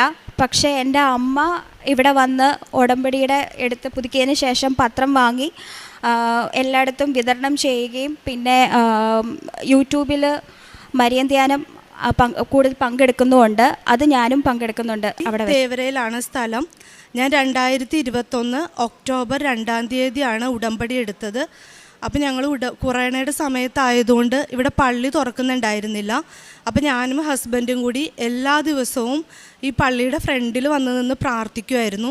അങ്ങനെ ഒരു ദിവസം വന്നപ്പം ഈ പള്ളി തുറന്നിട്ടുണ്ടായിരുന്നു. അങ്ങനെ ഞങ്ങൾ അകത്ത് കയറി. അന്ന് ഫ്രണ്ടിൽ എഴുതിയിട്ടാണ് നമ്മൾ അകത്തേക്ക് കയറ്റുന്നത്. അപ്പം ഞങ്ങൾ കയറി വന്നപ്പോൾ തന്നെ അവിടെ എഴുതാനിരുന്ന ചേട്ടൻ ചോദിച്ചു, നിങ്ങൾ UK പോകാൻ പോകുവാണോ എന്ന്. അപ്പോൾ അതുവരെ ഞങ്ങൾക്ക് അങ്ങനെ ഒരു ചിന്തയില്ല. അപ്പം ഞങ്ങൾക്ക് വിദേശത്ത് പോയാൽ നല്ലതാണ് എന്നുള്ളൊരു ആശയം ഉണ്ടായിരുന്നു. അങ്ങനെ ഞങ്ങൾ അമ്മയുടെ ഉടമ്പടിയിൽ ആവശ്യങ്ങൾ എഴുതിയപ്പോൾ ഞങ്ങൾക്ക് UK പോകണം എന്നെഴുതി. അതെങ്ങനെ പോകും ഒന്നൊന്നും ഞങ്ങൾക്കറിയില്ല. പക്ഷെ ഞങ്ങൾ അമ്മയുടെ ഉടമ്പടിയിൽ ഞങ്ങളുടെ ആവശ്യങ്ങൾ എഴുതിയപ്പോൾ ഇത് ഞങ്ങൾ എഴുതി. അങ്ങനെ ഞങ്ങൾ തിരിച്ചു പോയി. ഞങ്ങൾ ഉടമ്പടി പ്രകാരം ഞങ്ങളുടെ ജീവിതം മുന്നോട്ട് പോയിക്കൊണ്ടിരിക്കുകയാണ്. അങ്ങനെ ഒരു ഏജൻസി മുഖേന എനിക്കൊരു കമ്പനിയിൽ ഇൻ്റർവ്യൂ വന്നു. പക്ഷെ അത് മുന്നോട്ട് പോയിക്കൊണ്ടിരിക്കുക ആ ഏജൻസി പൂട്ടിപ്പോയി. അപ്പം ഞങ്ങൾക്ക് കുറച്ച് ധനനഷ്ടം ഉണ്ടായി. അപ്പം ഞങ്ങൾ ഇവിടെ വന്നു കഴിഞ്ഞപ്പോൾ അച്ഛനെ കാണാൻ പറ്റില്ല എന്നാണ് പറഞ്ഞത്. അപ്പം ഞാൻ പരിശുദ്ധ അമ്മയുടെ രൂപത്തിലേക്ക് നോക്കി പ്രാർത്ഥിച്ചു. എനിക്കൊന്ന് അച്ഛനെ കണ്ട് ഒരു മെസ്സേജ് എടുത്തിരുന്നെങ്കിൽ എന്ന് ഒത്തിരി കരഞ്ഞു പ്രാർത്ഥിച്ചപ്പോൾ ആ മാനേജർ അച്ഛൻ്റെ അടുത്ത് ചോദിച്ചപ്പോൾ അച്ഛൻ പറഞ്ഞു അവരെ കയറ്റി വിട്ടോളാൻ പറഞ്ഞു. അങ്ങനെ ഞാൻ ടോക്കൺ എടുത്ത് അച്ഛനെ കണ്ടു കഴിഞ്ഞപ്പോൾ അച്ഛൻ പറഞ്ഞു നിനക്ക് പൈസ തിരിച്ചു കിട്ടുമെന്ന് പറഞ്ഞു. അപ്പോൾ എൻ്റെ കയ്യിൽ പാസ്പോർട്ട് ഉണ്ട്, എനിക്കിനി പോകണം എന്നില്ല. അപ്പം ഞാൻ പൈസ തിരിച്ച് കിട്ടിയാൽ മതി. അപ്പം ഞാൻ തിരിച്ച് അച്ഛൻ്റെ അനുഗ്രഹം വാങ്ങി പോകാൻ ഒരുങ്ങിയപ്പോൾ അച്ഛൻ പാസ്പോർട്ട് വാങ്ങിയിട്ട് മാതാവിൻ്റെ രൂപത്തിൽ കൊണ്ടുപോയി മുട്ടിച്ചിട്ട് തിരിച്ചു വന്നിട്ട് ചോദിച്ചു, നിനക്ക് പൈസ മാത്രം തിരിച്ച് കിട്ടിയാൽ മതിയോ, നീ ആഗ്രഹിച്ചെടുത്ത് നിനക്ക് എത്തണ്ടേന്ന് ചോദിച്ചു. അപ്പം ഞാൻ ഇങ്ങനെ കണ്ണീരോടെ അച്ഛൻ്റെ മുഖത്തേക്ക് നോക്കുക, കാരണം എനിക്കിനി എന്ത് പറയണം എന്നെനിക്കറിയില്ല. അപ്പം അച്ഛൻ എൻ്റെ അടുത്ത് പറഞ്ഞു, നീ എന്താണോ ആഗ്രഹിച്ചത് അവിടെ പരിശുദ്ധ അമ്മ നിന്നെ എത്തിക്കും എന്ന് പറഞ്ഞു. അങ്ങനെ ഞങ്ങൾ തിരിച്ചു പോയി. ഞങ്ങൾ ഉടമ്പടിയിൽ തന്നെ തുടർന്നുകൊണ്ടിരുന്നു. അപ്പം ഞാനും എൻ്റെ ഹസ്ബൻഡും കൂടി പത്രം വാങ്ങി എല്ലായിടത്തും ഞങ്ങൾ എറണാകുളം ഹോസ്പിറ്റൽ, തൃപ്പൂണിത്തറ ഹോസ്പിറ്റൽ, കൂടാതെ പെരുമ്പാവൂർ, തൊടുപുഴ, ഞങ്ങൾ ബൈക്കിൽ ഇങ്ങനെ പത്രമായിട്ട് പോകും, എല്ലാവർക്കും കൊടുക്കും. എൻ്റെ ഹസ്ബൻഡ് തമിഴ് പേപ്പറൊക്കെ വാങ്ങി കോയമ്പത്തൂരൊക്കെ കൊണ്ടുപോയി പത്രം കൊടുക്കുമായിരുന്നു. പിന്നെ ഞങ്ങൾ ഭക്ഷണമൊക്കെ പൊതിഞ്ഞ് എല്ലാവർക്കും കൊടുക്കും. ഞങ്ങളുടെ മുമ്പിൽ സഹായം ചോദിച്ചു വരുന്ന ആരെയും ഞങ്ങൾ നിരാശപ്പെടുത്താറില്ല. അങ്ങനെ ഉടമ്പടിയിൽ തുടർന്നിരിക്കെ ഒരു മാസത്തിനുള്ളിൽ തന്നെ, ഞാൻ അച്ഛനെ കണ്ട ഒരു മാസത്തിനുള്ളിൽ തന്നെ എനിക്കൊരു ഇൻ്റർവ്യൂ വന്നു. ആ സമയത്ത് ഞാൻ മലയാളം മീഡിയത്തിലാണ് പഠിച്ചത്. അപ്പോൾ എനിക്ക് ഇൻ്റർവ്യൂ ഒക്കെ നല്ല ഭയം ഉണ്ടായിരുന്നു. ഞാൻ അമ്മയുടെ ഉടമ്പടി ലോക്കറ്റ് എൻ്റെ കയ്യിൽ മുറുക്കി പിടിച്ചു. ഉപ്പ് ഞാൻ ആ സിസ്റ്റത്തിൽ ഫുള്ള് വിതറി തൈലം വെച്ച് സിസ്റ്റത്തിൽ കുരിശ് വരച്ചിട്ട് ഞാൻ ഇൻ്റർവ്യൂ അറ്റൻഡ് ചെയ്യാനിരുന്നു.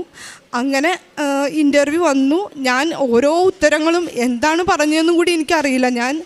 കാരണം ഒന്നാമത്തെ കാര്യം എനിക്ക് അവർ പറയുന്നത് ശരിക്കും മനസ്സിലാകുന്നില്ല. ആദ്യമായിട്ടാണ് ഞാൻ ഇംഗ്ലീഷിലൊരു ഇൻ്റർവ്യൂ അറ്റൻഡ് ചെയ്യുന്നത്. അതിനു മുമ്പൊക്കെ ഇവിടെയാണല്ലോ വർക്ക് ചെയ്തിട്ടുള്ളത്. അപ്പം ഞാൻ ഈ തൈലം ഇങ്ങനെ ഇടയ്ക്കിടയ്ക്ക് ഞാൻ കുരിശിങ്ങനെ വരച്ചുകൊണ്ടിരിക്കുമായിരുന്നു സിസ്റ്റത്തിൽ. അങ്ങനെ ഇൻ്റർവ്യൂ കഴിഞ്ഞപ്പം അവർ എൻ്റെ അടുത്ത് ചോദിച്ചു, നിനക്ക് റിസൾട്ട് അറിയണ്ടേ? അപ്പോൾ 25 ക്വസ്റ്റ്യനാണ് അവരെൻ്റെ അടുത്ത് ചോദിച്ചത്. അപ്പോൾ അവരെൻ്റെ ചിരിച്ചുകൊണ്ട് ആ പേപ്പർ പൊക്കി പിടിച്ചിട്ട് അവരെൻ്റെ അടുത്ത് പറഞ്ഞു, 24 നീ ശരിയായിട്ടാണ് ഉത്തരം പറഞ്ഞിരിക്കുന്നത്, നീ സെലക്റ്റഡ് ആണു എന്ന് പറഞ്ഞു. അങ്ങനെ ഒരു മാസത്തിനുള്ളിൽ തന്നെ എനിക്ക് സ്പോൺസർഷിപ്പ് വന്നു, വിസ വന്നു. ഞാൻ ഇൻ്റർവ്യൂ അറ്റൻഡ് ചെയ്ത് നവംബറിലാണ്. ഡിസംബറിൽ തന്നെ ഞാൻ UK എത്തുകയും ചെയ്തു. എന്നെ ഒരുപാട് സപ്പോർട്ട് ചെയ്യുന്ന നല്ലൊരു കമ്പനിയിൽ തന്നെയാണ് ഞാൻ എത്തിയത്. അത് പരിശുദ്ധ അമ്മയുടെ ഒത്തിരി അനുഗ്രഹം. ഞങ്ങൾ 3 പേരും അവിടെ അമ്മയുടെ അനുഗ്രഹത്താൽ എത്തിപ്പെട്ടു. ഞങ്ങൾ അവിടെയും ഉടമ്പടിയിൽ തന്നെ തുടർന്നുകൊണ്ടിരുന്നു. ഉടമ്പടിയിൽ നിന്ന് ഞങ്ങൾ ഒരിക്കൽ പോലും പിന്നോട്ട് പോയിട്ടില്ല. ഉടമ്പടി വസ്തുക്കളെല്ലാം മാത്രമാണ് ഞങ്ങൾ ഉപയോഗിച്ചുകൊണ്ടിരുന്നത്. 3 വർഷം കഴിഞ്ഞു. 3 വർഷത്തിൽ ഞങ്ങളൊരു GP അപ്പോയിൻമെൻറ്റ് പോലും എടുത്തിട്ടില്ല. എന്തു വന്നാലും പരിശുദ്ധ അമ്മയുടെ ഉപ്പും തൈലും തേനും മാത്രമാണ് ഞങ്ങളെ സുഖപ്പെടുത്തിക്കൊണ്ടിരുന്നത്. ഇവിടെ ആര് ലീവിന് വന്നാലും എന്നോട് എന്ത് വേണം എന്ന് ചോദിച്ചാൽ ഞാൻ പറയും, എനിക്ക് കൃപാസനം പേപ്പർ വാങ്ങിക്കൊണ്ട് വന്നാൽ മതി. പേപ്പർ കൊടുക്കുന്നത് എനിക്ക് അത്രയ്ക്ക് ഇഷ്ടമാണ്. കാരണം ഞാൻ അവിടെ കൂടുതലും കാത്തോലിക്കരില്ല. അപ്പം ഞാൻ പെന്തക്കോസ്തരാണെങ്കിലും ഞാൻ അവിടെ പോയിട്ട് അവർക്ക് വായിച്ചു കൊടുക്കുമ്പോൾ പിന്നെ അവരെൻ്റെ അടുത്ത് ആ പേപ്പർ ചോദിക്കും എന്ന് എനിക്കറിയാം. അപ്പം അതുകൊണ്ട് ഞാൻ വായിച്ചു കൊടുക്കും. ചിലർക്ക് ഞാൻ അപ്പോയിൻമെൻറ്റ് എടുത്തിട്ട് ഞാൻ ഇന്ന ദിവസം ഇന്ന സ്ഥലത്ത് പത്രം കൊണ്ടുവന്ന് തരാമെന്ന് പറയും. അങ്ങനെ ഉടമ്പടിയിൽ മുന്നോട്ട് പോയിക്കൊണ്ടിരിക്കുക. എൻ്റെ വിസ കാലാവധി തീരാറായി. അപ്പം കമ്പനിയിൽ കുറച്ച് പ്രശ്നങ്ങളുണ്ടായി, ഞങ്ങൾക്ക് സാലറി ഡിലേ ആയി. കമ്പനിയുടെ അകത്ത് എന്താ നടക്കുന്നതെന്ന് എനിക്ക് അറിയാൻ പറ്റുന്നില്ല. ഇവരെൻ്റെ എക്സ്റ്റൻഷനെ കുറിച്ച് ഒന്നും സംസാരിക്കുന്നുമില്ല. അങ്ങനെ 20 ദിവസം മാത്രം ബാക്കി നിൽക്കെ എല്ലാ ദിവസവും അച്ഛൻ്റെ ഡെയിലി ബ്രെഡ് അറ്റൻഡ് ചെയ്യുമ്പം ഞാൻ ഒരു ദിവസം പറഞ്ഞു, പരിശുദ്ധ അമ്മേ, അച്ഛൻ്റെ ഡെയിലി ബ്രെഡ് അറ്റൻഡ് ചെയ്തുകൊണ്ടിരിക്കുക. ഞാൻ പറഞ്ഞു, പരിശുദ്ധ അമ്മ, എൻ്റെ മുമ്പിൽ ഉടമ്പടി മാത്രമേ ഉള്ളൂ, 20 ദിവസമുണ്ട്, എനിക്ക് എന്ത് ചെയ്യണം എന്നറിയില്ല. കമ്പനിയിലുള്ളവർ എൻ്റെ അടുത്ത് ഒന്നും പറയുന്നില്ല, അവർ പുതുക്കി തരാമെന്നോ പറയുന്നില്ല, തരില്ലെന്നോ പറയുന്നില്ല, പക്ഷേ എനിക്ക് ഉടമ്പടി മാത്രമേ എൻ്റെ മുമ്പിലുള്ളൂ എന്ന് ഞാൻ പറയുന്ന ആ സെക്കൻഡ് തന്നെ അച്ഛൻ ആ പ്രാർത്ഥനയിൽ തിരിച്ചു പറയുവാണ്, പരിശുദ്ധ അമ്മയെ, ഉടമ്പടി മാത്രമേ ഉള്ളൂ എൻ്റെ മുമ്പിൽ എന്ന് പറഞ്ഞ് വിസ എക്സ്റ്റൻഷന് വേണ്ടി പ്രാർത്ഥിക്കുന്നവരുടെ കാര്യത്തിൽ മാതാവ് തീരുമാനം എടുക്കുന്നു എന്ന് പറഞ്ഞു. അങ്ങനെ ഞാൻ രാവിലെ ജോലിക്ക് പോകുമ്പം ഞാൻ കൃപാസനം പേപ്പർ എടുത്തിട്ട് പോകും. എനിക്ക് കിട്ടുന്ന ചെറിയ ബ്രേക്കിലെല്ലാം ഞാൻ എല്ലാ വഴിയിലൊക്കെ നടന്ന് കൃപാസനം പേപ്പർ കൊടുക്കും. ഞാൻ വായിച്ചു കൊടുക്കും, കാരണം വെറുതെ കൊടുത്താൽ അവർ വാങ്ങില്ല. വായിച്ചു കൊടുക്കുമ്പോൾ അവർക്ക് ഇൻട്രസ്റ്റ് ആവും, അപ്പോൾ അവരെന്തായാലും എൻ്റെ അടുത്തുനിന്ന് വാങ്ങും. അപ്പോൾ ഞാനത് വായിച്ചു കൊടുക്കും. അങ്ങനെ എൻ്റെ കമ്പനിയിൽ നിന്ന് 20 ദിവസമേ ബാക്കിയുള്ളൂ. എൻ്റെ കമ്പനി മാനേജർ എന്നെ വിളിച്ചിട്ട് പറഞ്ഞു, നീ വൈകുന്നേരം ഒന്ന് ഓഫീസിലേക്ക് വരാൻ പറഞ്ഞു. അപ്പം ഞാൻ ഈ ഉപ്പും തൈലും എല്ലാം എൻ്റെ കയ്യിൽ കരുതി, കാരണം അവരെന്താ പറയാൻ പോകുന്നതെന്ന് എനിക്കറിയില്ല. കാരണം വിസ തരില്ല എന്ന് പറഞ്ഞാൽ എൻ്റെ മുമ്പിൽ ഇനി ഒരു ഓപ്ഷനില്ല. കാരണം 20 ദിവസം അല്ല 20 മാസം ഉണ്ടെങ്കിൽ പോലും പുതിയൊരു സ്പോൺസർഷിപ്പ് കണ്ടുപിടിക്കുക എന്ന് പറഞ്ഞാൽ അവിടെ പോസിബിൾ അല്ല. അപ്പോൾ ഈ 20 ദിവസത്തിൽ അവരെന്താണ് എൻ്റെ അടുത്ത് പറയാൻ പോണതെന്ന് എനിക്കറിയില്ല. കാരണം കമ്പനിയുടെ അകത്ത് കുറച്ച് ഇഷ്യൂസ് ആ സമയത്തുണ്ട്, കുറച്ച് കംപ്ലയിൻസ് എല്ലാം അതോറിറ്റിയിലേക്ക് പോകുകയൊക്കെ ചെയ്തിട്ടുണ്ടായിരുന്നു. അപ്പം ഞാൻ ഈ ഉപ്പെടുത്തിട്ട് പോയി. അപ്പം ഞാൻ ചെല്ലുമ്പോൾ എൻ്റെ രജിസ്റ്റേർഡ് മാനേജർ അവിടെ സിസ്റ്റത്തിൽ നോക്കിയിരിക്കുവാണ്. അപ്പം ഞാൻ ഇവർ കാണാതെ തന്നെ ഞാൻ കുറച്ച് ഉപ്പെടുത്തിട്ട് ആ സിസ്റ്റത്തിൽ ആ ബട്ടണിലോട്ട് അങ്ങ് ഞാൻ വിതറി. എന്നിട്ട് ഞാൻ പ്രാർത്ഥിച്ചുകൊണ്ടിരുന്നു. തൈലത്തിൽ മുറുക്കി പിടിച്ചു. ലോക്കറ്റ് ഞാൻ ഉടമ്പടി എടുത്ത് അന്ന് ഞാൻ കഴുത്തിലിട്ടതാണ്, ഞാൻ ഊരിയിട്ടില്ല. അപ്പോൾ അതിൽ ഞാൻ മുറുക്കി പിടിച്ചുകൊണ്ടിരുന്നു. അപ്പോൾ അവരെൻ്റെ മുഖത്തോക്കി ചിരിച്ചിട്ട് പറഞ്ഞു, നീ അരമണിക്കൂർ വെയിറ്റ് ചെയ്യും, നിൻ്റെ സ്പോൺസർഷിപ്പ് ഞങ്ങൾ ഇപ്പം തരാമെന്ന്. അങ്ങനെ എനിക്ക് സ്പോൺസർഷിപ്പ് കിട്ടി. ഞാൻ വിസക്ക് അപ്ലൈ ചെയ്തു. അപ്പോഴും അവിടെ റൂളൊക്കെ ചേഞ്ച് ആയതുകൊണ്ട് എല്ലാവരും പറഞ്ഞു ചിലപ്പോൾ സക്സസ്ഫുള്ളായിട്ട് വരാനുള്ള സാധ്യത കുറവാണ്. അപ്പോൾ ഒക്ടോബർ 25 എൻ്റെ വിസ തീരും. അപ്പം ഞാൻ പരിശുദ്ധ അമ്മേനോട് പറഞ്ഞിട്ടുണ്ടായിരുന്നു, അമ്മ എന്തായാലും എനിക്ക് അമ്മയുടെ റാലിക്ക് വരണം, അപ്പം എനിക്ക് സന്തോഷത്തോടെ വരാൻ പറ്റണേ അമ്മ, കിട്ടിയില്ലെങ്കിലും ഞാൻ വരും. കാരണം ഉടമ്പടി എന്ന് പറയണത് വിസ കിട്ടുക എന്നുള്ളതല്ലല്ലോ, ഉടമ്പടിയിൽ ജീവിക്കാൻ പറ്റുന്നതൊരു മഹാഭാഗ്യമാണ്. അപ്പം ഞാൻ കിട്ടിയില്ലെങ്കിലും വരും, പക്ഷേ അമ്മയുടെ റാലിയിൽ നടക്കുമ്പോൾ എനിക്ക് സന്തോഷത്തോടെ നടക്കാൻ പറ്റണേന്ന് ഞാൻ പ്രാർത്ഥിച്ചു. അങ്ങനെ വിസക്ക് അപ്ലൈ ചെയ്തിട്ട് ഞാനൊരു ഡേറ്റ് ഇട്ടു, ഒക്ടോബർ 14 എനിക്ക് വിസ വരണേ അമ്മ, ഞങ്ങളുടെ 3 പേരുടെയും വരണേന്ന്. അപ്പോൾ എല്ലാവരും പറഞ്ഞു ചിലപ്പോൾ നിൻ്റെ മാത്രമായിരിക്കും വരുന്നത്, ഡിപ്പെൻസിൻ്റെ അൺസക്സസ്ഫുള്ളായിട്ട് വരും എന്നൊക്കെ പറഞ്ഞെങ്കിലും ഞാൻ അമ്മയിൽ ഉറച്ചു വിശ്വസിച്ചു, ഉടമ്പടിയായിട്ട് മുന്നോട്ട് പോയി. ഈ 13 വൈകുന്നേരം ആയപ്പോൾ ഞാൻ എൻ്റെ ഹസ്ബൻഡിൻ്റെ അടുത്ത് പറഞ്ഞു, നാളെ 14 എനിക്ക് ഞാൻ ഡേറ്റ് ഇട്ടത് നാളെയാണെന്ന് പറഞ്ഞപ്പം എൻ്റെ ഹസ്ബൻഡ് ദയനീയമായിട്ട് എൻ്റെ മുഖത്തേക്കൊന്ന് നോക്കി. കാരണം ഒരു രാത്രിയേ ഉള്ളൂ. അപ്പം ഞാൻ പിറ്റേ ദിവസം രാവിലെ ഞാൻ ഇറങ്ങാൻ നേരത്ത് കൃപാസനം പേപ്പർ എടുത്തിട്ട് ഇറങ്ങി. എനിക്ക് പത്രം കൊടുക്കുമ്പോൾ എനിക്ക് ഭയങ്കര ധൈര്യമാണ്. പത്രം കൊടുക്കുമ്പോൾ എനിക്ക് പരിശുദ്ധ അമ്മ എൻ്റെ കൂടെ ഉണ്ട്, അമ്മേനെക്കുറിച്ച് ഒരാളോട് പറയുമ്പം ഭയങ്കര സംതൃപ്തിയാണ്. അപ്പം ഞാൻ അന്നും പത്രം കയ്യിലെടുത്ത് ഇറങ്ങി. അങ്ങനെ 14 11 മണിയായപ്പം ഞാൻ അമ്മയുടെ പ്രാർത്ഥന ഇങ്ങനെ മൊബൈലിൽ കേട്ടോണ്ടിരിക്കുമ്പം എനിക്ക് മെസ്സേജ് വന്നു, എൻ്റെ മെയിൽ പോപ്പപ്പായിട്ട് മെസ്സേജ് വന്നു, നിൻ്റെ വിസ സക്സസ്ഫുള്ളാണ്, അതെല്ലാവരും 1 വർഷമൊക്കെ കിട്ടുള്ളൂ എന്നൊക്കെ പറഞ്ഞത് എനിക്ക് 3 വർഷത്തേക്ക് സക്സസ്ഫുള്ളായിട്ട് വന്നു. അപ്പം ഞാൻ എൻ്റെ മാനേജറെ വിളിച്ചു പറഞ്ഞു, എൻ്റെ വിസ സക്സസ്ഫുള്ളായി എന്ന് പറഞ്ഞു. അപ്പോൾ അവരെൻ്റെ അടുത്ത് ആ ഫോണിൽ കൂടി all credits goes to your Kripasana അമ്മ എന്ന്. കാരണം അവർക്ക് എല്ലാവർക്കും അറിയാം, ഞാൻ എപ്പോഴും പറയും അവർ പെന്തക്കോസ്തരാണ്, പക്ഷെ ഞാൻ പറയും പരിശുദ്ധ അമ്മയാണ് എന്നെ നിലനിർത്തണേന്ന്. അപ്പം ഞാൻ നോക്കിയപ്പോൾ എൻ്റെ ഹസ്ബൻഡിനും മോൾക്കും ഞങ്ങൾക്ക് 3 പേർക്കും 3 വർഷത്തേക്ക് വിസ ഒരു തടസ്സവും കൂടാതെ എക്സ്റ്റെൻഡ് ആയിട്ട് വന്നു. എനിക്കാണെങ്കിൽ 1 രൂപ പോലും ചിലവായുമില്ല, എല്ലാ പൈസയും കമ്പനി തന്നെയാണ് വഹിച്ചത്. അപ്പം ഇത്രയും അനുഗ്രഹം ചെയ്തു തന്ന പരിശുദ്ധ അമ്മയ്ക്ക് ഒരുപാട് നന്ദി. പിന്നെ എൻ്റെ ഹസ്ബൻഡിന് ഒരു നടുവിന് ഭയങ്കര വേദനയായിരുന്നു. ഞങ്ങൾ ഒരു മരുന്നും കഴിച്ചില്ല, വിശുദ്ധ വസ്തുക്കൾ മാത്രം ഉപയോഗിച്ച് ഒരുപാട് ഉഴിച്ചിലൊക്കെ നടത്തിയിരുന്നു, പക്ഷെ ഒരു ഗുണവും കണ്ടില്ല. അവസാനം ഞങ്ങൾ മരുന്നെല്ലാം നിർത്തി പരിശുദ്ധ അമ്മയുടെ വിശുദ്ധ വസ്തുക്കൾ മാത്രം ഉപയോഗിച്ച് അത് പരിപൂർണമായിട്ട് സുഖപ്പെട്ടു. ഹസ്ബൻഡിൻ്റെ തൊണ്ടയിൽ കുരു വന്നപ്പോഴും ബയോപ്സി ടെസ്റ്റിനെല്ലാം പറഞ്ഞിരുന്നു. അപ്പോഴും ആ ടെസ്റ്റിലൊന്നും ഒരു കുഴപ്പവും ഉണ്ടായിരുന്നില്ല. എല്ലാം പരിശുദ്ധ അമ്മയുടെ വിശുദ്ധ വസ്തുക്കൾ മാത്രമാണ്. കാരണം അവിടെ ഞങ്ങളൊരു GP അപ്പോയിൻമെൻറ്റ് പോലും എടുത്തിട്ടില്ല. ഒരു പല്ലുവേദന വന്നാൽ കൂടി ഞങ്ങൾ പരിശുദ്ധ അമ്മയുടെ ഉപ്പിട്ട് പ്രാർത്ഥിച്ചു കഴിഞ്ഞാൽ പിന്നെ അത് ആ സെക്കൻഡിൽ തന്നെ മാറും. ഒരുപാട് അനുഗ്രഹങ്ങൾ 2021 മുതൽ ഞങ്ങൾ ഉടമ്പടിയിലാണ്. ഉടമ്പടിയിൽ വന്നതുകൊണ്ട് നമ്മൾക്കൊരു ധൈര്യം, പരിശുദ്ധ അമ്മ ഉണ്ടാകും, എന്ത് സംഭവിച്ചാലും അമ്മ ഉണ്ടാവും എന്നുള്ള ഉറച്ച വിശ്വാസം നമുക്കുണ്ടാകും. പിന്നെ ഞങ്ങൾക്ക് വാക്കുകളില്ല. കാരണം അമ്മ ഓരോ സമയവും അമ്മയുടെ സാന്നിധ്യം എപ്പോഴും ഉണ്ടാവാറുണ്ട്. മുല്ലപ്പൂ സുഗന്ധം എല്ലാം കിട്ടും. ഇതിനെല്ലാം മുമ്പ് 1-2 ആഴ്ച മുമ്പ് ഞാനൊരു സ്വപ്നം കണ്ടു. ഒരു കടൽപ്പുറം, അവിടെ ഒരു കപ്പേള, അതിൻ്റെ പുറത്ത് അച്ഛൻ നിൽക്കുവാണ്, VP ജോസഫ് അച്ഛൻ. അപ്പം ഞാൻ അച്ഛൻ്റെ അടുത്ത് പറയുന്നുണ്ട്, മാതാവ് അകത്തുണ്ട്, പുറത്തിറങ്ങിക്കഴിഞ്ഞാൽ എല്ലാവരും കൂടിക്കഴിഞ്ഞാൽ എനിക്ക് പറയാൻ പറ്റില്ല, എൻ്റെ കാര്യങ്ങളൊന്ന് പറയുമോ എന്ന് ചോദിച്ചപ്പം അച്ഛൻ പറഞ്ഞു ഞാൻ പറഞ്ഞിട്ടുണ്ടെന്ന് പറഞ്ഞ്. മാതാവ് ഇറങ്ങി വന്നപ്പം അമ്മ 6 അടി പൊക്കമുള്ള ഈ കളർ ഉടുപ്പിട്ടിട്ട് അമ്മ ഇറങ്ങി വന്നു. അമ്മയുടെ ഒരു കണ്ണ് ഫുള്ള് കടലെരമ്പും പോലെയാണ് എനിക്ക് തോന്നിയത്, ഒരു കണ്ണ് സാധാരണ പോലെ. ആ അമ്മ തിരിഞ്ഞ് എന്നെ നോക്കിയിട്ട്, എന്നെ തിരിഞ്ഞു നോക്കി അമ്മ മുഖം കൊണ്ട് എന്നെ ആശ്വസിപ്പിക്കും പോലെ ഒരു ആംഗ്യം കാണിച്ചിട്ട് അമ്മ അങ്ങ് വളരെ സ്പീഡിൽ നടന്നു. അമ്മയുടെ കയ്യിൽ കൊന്തയുണ്ട്, അതിൻ്റെ പുറകിൽ ഒരുപാട് ജനങ്ങൾ ഇങ്ങനെ നടക്കുവാണ്. അമ്മയുടെ ഒപ്പം എത്താൻ ആർക്കും പറ്റുന്നില്ല, അത്രയും സ്പീഡിൽ അമ്മ കൊന്ത ചൊല്ലി നടക്കുവാണ്. ഞാൻ വെളുപ്പിന് 5:30 വരെ ഈ സ്വപ്നം കണ്ടുകൊണ്ടേയിരുന്നു. ഇത് സ്വപ്നമാണെന്ന് പൂർണ്ണമായിട്ട് പറയാൻ പറ്റില്ല, ഞാൻ പരിപൂർണമായ ഉറക്കത്തിലായിരുന്നില്ല. അപ്പോൾ എനിക്ക് തോന്നിയത് അമ്മ അന്നേ നിശ്ചയിച്ചിരുന്നു ഞാൻ സന്തോഷത്തോടെ ജപമാല റാലിയിൽ പങ്കെടുക്കുമെന്ന്. എനിക്ക് വിസ പുതുക്കി കിട്ടിയില്ലെങ്കിലും ഞാൻ വരുമായിരുന്നു, കാരണം എനിക്ക് ജപമാല റാലിയിൽ പങ്കെടുക്കണം. ഞാൻ ആ 14-ാം തീയതി തന്നെ ടിക്കറ്റ് എടുത്തു. ഞാൻ അമ്മയുടെ സാക്ഷ്യം പറയാൻ വേണ്ടി മാത്രം, ഈ ജപമാല റാലിയിൽ പങ്കെടുക്കാൻ വേണ്ടി മാത്രം വന്നതാണ്. ഞങ്ങളെ നയിക്കുന്നതും ഞങ്ങളെ പരിപാലിക്കുന്നതും പരിശുദ്ധ അമ്മയാണ്. ഈ ഒരു പരിഭാവനമായ അൾത്താരയിൽ കയറി നിൽക്കാൻ വേണ്ടി ഞാൻ ഒത്തിരി ദിവസം കൊണ്ട് ഞങ്ങൾ രൂപപ്പെടുത്തുവാണ്. ഉടമ്പടി എടുത്തേ പിന്നെ നമുക്ക് ചെറിയൊരു ദേഷ്യമുള്ള ആരെങ്കിലും കണ്ടാൽ കൂടി ഉള്ളിൽ ഭയങ്കര സ്നേഹം തോന്നും അവരോട്.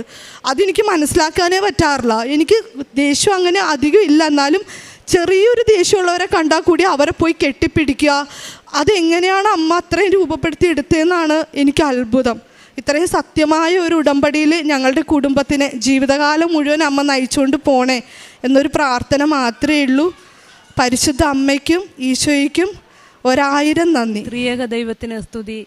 എൻ്റെ പേര് മറിയാമ്മ വിൽസൺ. ഞാൻ കൊടച്ചനാട് സെൻറ്റ് സ്റ്റീഫൻസ് ഓർത്തഡോക്സ് ചർച്ചിൽ പങ്കെടുക്കുന്ന വ്യക്തിയാണ്. 2022 ഫെബ്രുവരി 7-ാം തീയതിയാണ് ഞാൻ ആദ്യമായിട്ട് ഉടമ്പടി എടുക്കുന്നത്. ഇത് എൻ്റെ 6ാമത്തെ ഉടമ്പടിയാണ്. 7ാമത്തെ ഉടമ്പടി അടുത്ത മാസം പുതുക്കണമെന്ന് ദൈവനാമത്തിൽ ആഗ്രഹിക്കുന്നു.